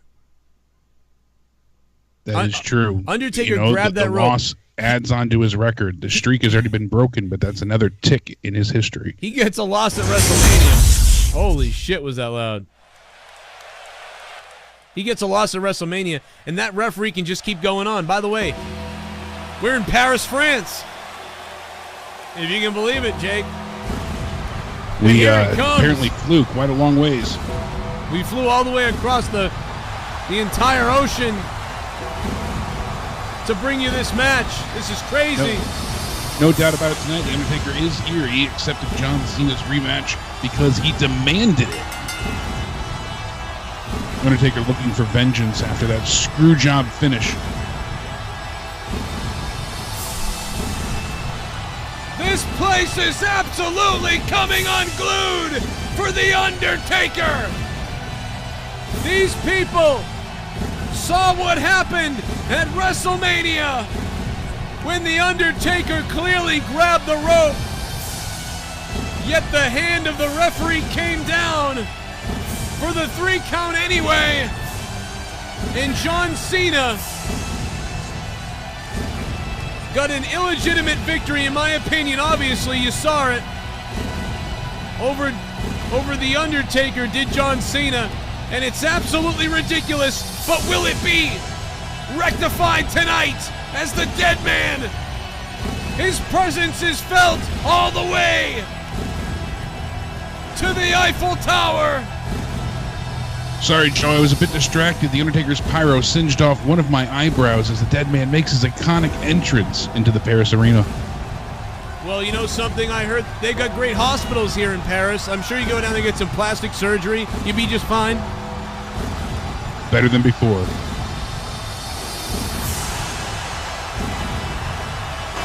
Look at this! The Undertaker! We couldn't even bring the WWE ring to Paris. We had to use a ring that was here in Paris at a local gymnasium where Parlez-vous Bon Fuck Yourself wrestles. But this I heard is he's incredible. a very nice man. Makes a delicious croissant, Joe. Watch what you say. No, he does. He makes a great croissant, I'll tell you. The Undertaker is all focus here on Monday Night Raw, and oh my goodness, look at this! I still have chills.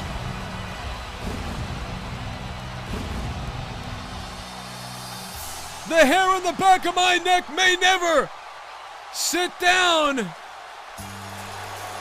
And here comes the villain of the evening. The man these fans feel cheated. What the hell is going on? What is this, Ring of Honor? The feed was interrupted for a second. I'm sorry, I spilled my drink on the desk and we lost service, but we're back, folks. I Don't swear worry. to God, if you spill another drink, you're fired, Jake, you son of a bitch.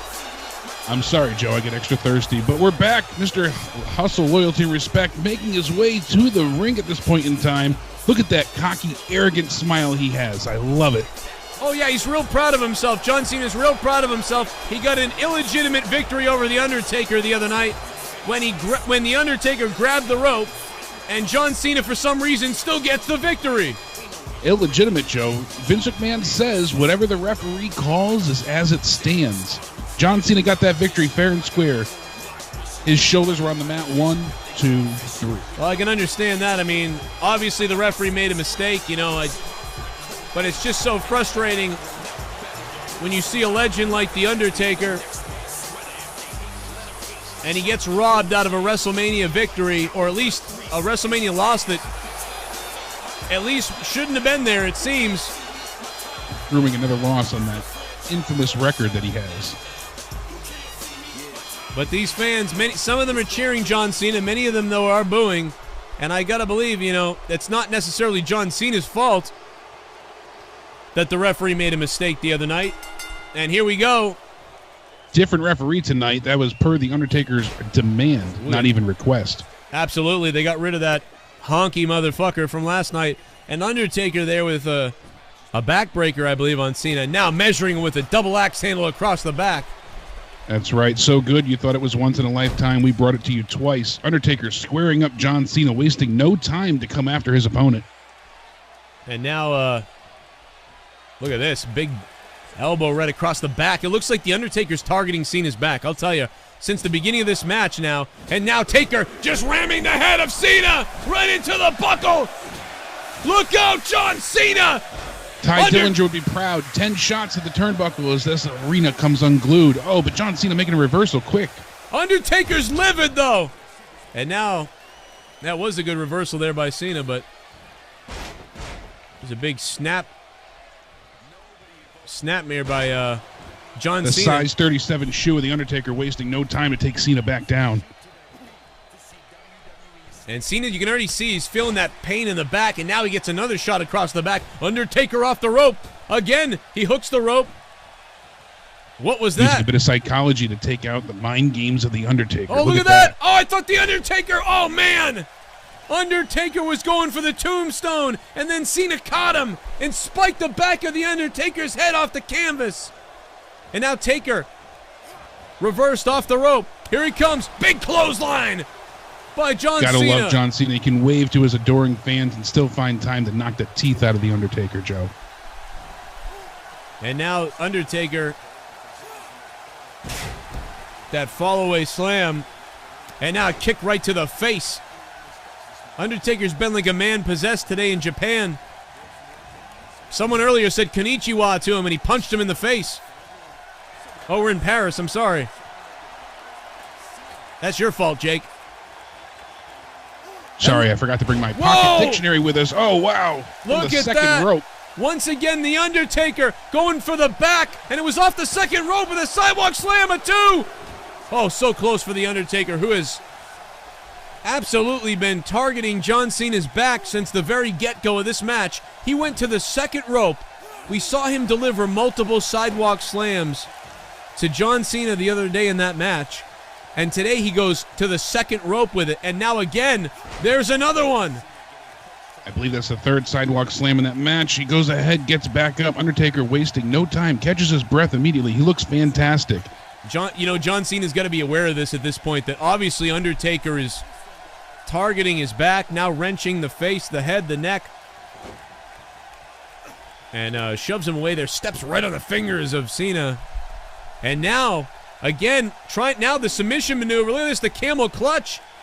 Trying to stretch out that back even more, and Cena in desperation stepped away, and now setting up Undertaker maybe. He's got to be aware of that back injury now. You know that John Cena's back isn't doing well. Look at that. The champ is here. The Undertaker tried saying the chump is here. John Cena saluting and throwing it right into Undertaker's face. Off the ropes. Look at these tackles by Cena. Oh, here we go. Could it be? Look out. Vintage John Cena, Joe. And now Cena trying to get cute with The Undertaker. Here it comes, the 5-knuckle shuffle from Cena. And it connects on the dead Gets man. all of it. And Cena's waiting for it. He's looking for the attitude adjustment. Already. Look out. He nailed him with it. Cena. 1, 2. Oh, Undertaker kicked out. No controversy that time. Clean kick out by the dead man. Yeah, that time. John Cena squaring him up. Well, he's also in the center of the ring that time. Big time. There's a short little shoulder tackle there by Undertaker. And now he goes for the cover of 1. Yeah, that time there was no ropes in sight for The Undertaker. If that was a 3 count, that obviously would have been it. Undertaker again going for a quick follow-up pin, similar to what John Cena did last night to take the victory from him. What a right hand by Cena to the face of The Undertaker. And now Taker that right sternum. hand echoed. He bounced off sternum first off the turnbuckle, and Cena, what in the world's he doing here? Oh, wait a minute. Undertaker reversed it. Oh, I thought Taker obviously thought better of being on the top rope. Oh, man, DDT by Cena.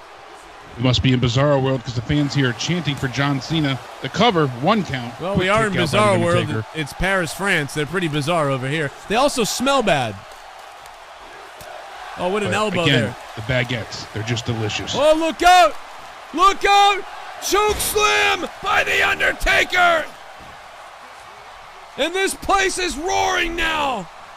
Cena reverses Undertaker with a back body drop. Drives an elbow into the dead heart of the dead man. As we catch the replay, the height at which The Undertaker hit before his back hit the mat. Brutal, Joe. Absolutely brutal. What is this? There's the gut wrench that we saw the other day from John Cena. Undertaker, fireman's carry. We thought the power of John Cena was unmatched until he stepped into the ring with the dead man. Look at this. Wait a second. Tombstone pile driver by The Driven Undertaker. down. Is it gonna be? What in the world? John Cena kicked out. There wasn't even a 1 count. Holy shit. Snapmare by The Undertaker. John Cena just kicked out of a tombstone without 1 single count happening. The crowd seemingly changing their minds, siding with the dead man on this one. I have never in my life, ever in my life, seen a wrestler take a tombstone pile driver and kick out before 1. It's never happened. That has never John happened. Cena's all about, breaking records. Well, That was incredible, I'll tell you that. And John Cena now whipping Undertaker to the buckle. And look at this, he's trying to set him up like he did earlier. It didn't work before, but will it work now? How does the Undertaker feel? What is Cena doing? Cena from the top rope with the Undertaker! Suplex! Dear God! He suplexed Undertaker to hell! John Cena! He's setting up for the 5-knuckle shuffle! Fans off their feet. And John Cena! He does! He gets all of it again for the second time in this match. Going for the pinfall here. The ref counts 1, 2. No, the dead man's still alive! So close. John's arguing with the referee now. Wasting time arguing with the officials. Not a smart move. John gets the Undertaker back up to his feet here. Tell you what, John Cena might be Superman. Incredible, though, for Undertaker to kick out of that. Now Cena again setting the Undertaker up on the top rope. Cena is relentless in this match. And now, what is this? Is he going to do the... He's going to do the attitude adjustment! And he hits it! Off the second rope! A devastating finisher from the top rope. This has to be it, That's Joe. That's gotta be it! 1, 2... No, the Undertaker kicked out again, and John Cena can't freaking believe it! Shades of his loss from last night. The Undertaker in the same position where he was pinned. The Undertaker shoves Cena away! And look at the Undertaker! What is he doing?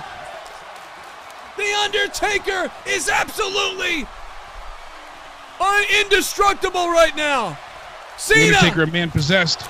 Lewd Vast Press! Firing right hands on the Undertaker's face. The dead man was trying to get the fans on his side to help power his energy. Whoa! Cena went for a running senton. Undertaker sidestepped it. And now the Undertaker looking for a choke slam. Cena reversed it. He stepped into the choke slam. That could be it. 1, 2. No, a 2 count. Another close count. John Cena throwing everything he can at The Undertaker, whipping out everything in his entourage and repertoire yet again, but Cena just can't keep the dead man down. What does he have to do to get another victory over The Undertaker? He's dragging The Undertaker to the middle of the ring here. Snaps the neck again of The Undertaker. He's in the center of the ring right now. And you're right. At this point, what do you pull out next? What do you do an AA from the top rope? He did it from the second. Oh, man, he just stomped right on the sternum area of The Undertaker. Trying to take the legs out. They're becoming bloodthirsty. Undertaker with a huge clothesline on John Cena. And he now almost took his head off there, going for the cover. This one, here we go. Could this be it after a clothesline? No, Cena kicks out. Seesaw matchup, up and down. Unbelievable power. Undertaker double axe handle down on Cena. And now Undertaker probably wondering what he's going to do next. And a couple boots there. And now he's going to step, right on the arm of Cena. And now Undertaker picking up Cena. Cena reverses it. Going for some kind of cutter maybe. And now Cena picks up Undertaker. Oh, Michinoku driver by Cena. Michinoku driver. 1, 2. And Undertaker kicks out again. How much punishment can one man take, Joe? This is impressive. This is awesome! Cena now, look out! STFU! He's got it locked in tight. The STF by Cena. Falling to the ropes. He's trying to escape. Can he reach? This could be it! The Undertaker tapped out! The Undertaker tapped out! There was no ropes to grab this time! Unbelievable! There were no ropes to grab this time. Last night's victory was not a fluke, Joe. This was earlier when Cena had the Undertaker down. He went for this 5-knuckle shuffle. Undertaker was a mess at that point. Here's the little shimmy by Cena, and it connected. I spoke to Cena before his match tonight, and he said that this was his game plan. He wanted to get the Undertaker to the center of the ring to tap out. This way, there could be no controversy, no pinfalls needed. He said he would get the Undertaker to utter the words, "I quit." Look at this! And there would be no doubt in his mind he'd be that. the victor. Jake, he couldn't beat him with a 5-knuckle shuffle. He couldn't beat him with multiple attitude adjustments, one off the second rope. But it ended up being the submission maneuver, the third main move of John Cena that ended up putting away The Undertaker. He couldn't get it done. That was the attitude adjustment off the second rope. Look at this, too. And right there, Undertaker's left shoulder. But Cena was able to do it with the STF. And The Undertaker falls again to John Cena. But this time it's definitive. This time there's no controversy. This time there's no question. And this time we can actually go home legitimately with a winner. What a match. What a way to end our night in Monday Night Raw, the night after WrestleMania. I'm heading out of here myself, going to find one of those nice French girls. I hear they don't shave, Joe. Well, that's what Vince Russo tells me. Guys, thank you so much for watching tonight. Hey, we had a great it actually had a legitimate win there instead of someone grabbing a rope and the referee not seeing it. So Cena ended up winning anyway, but at least this time he did it fair and square. We'll see you tomorrow night for the Monday Night Raw review right here. And we'll see you on Patreon and on Twitter. Follow me on Twitter at Real Cronin on Twitter. Thanks so much for watching WrestleMania 34. What'd you guys think? Obviously, I was a bit disappointed, but it happens. We'll see you tomorrow. To the 63,000 people that stopped in tonight throughout the night at one point or another, thank you for being here. To the thousands of people that subscribed tonight, thank you as well. And to the 55,000 subscribers of the Joe Cronin Show, for Jake DeMarco at Countdown Ended, I'm Joe Cronin. And for everybody else, good night. And let's pray and hope that WrestleMania 35 next year is better than this year's WrestleMania. Good night.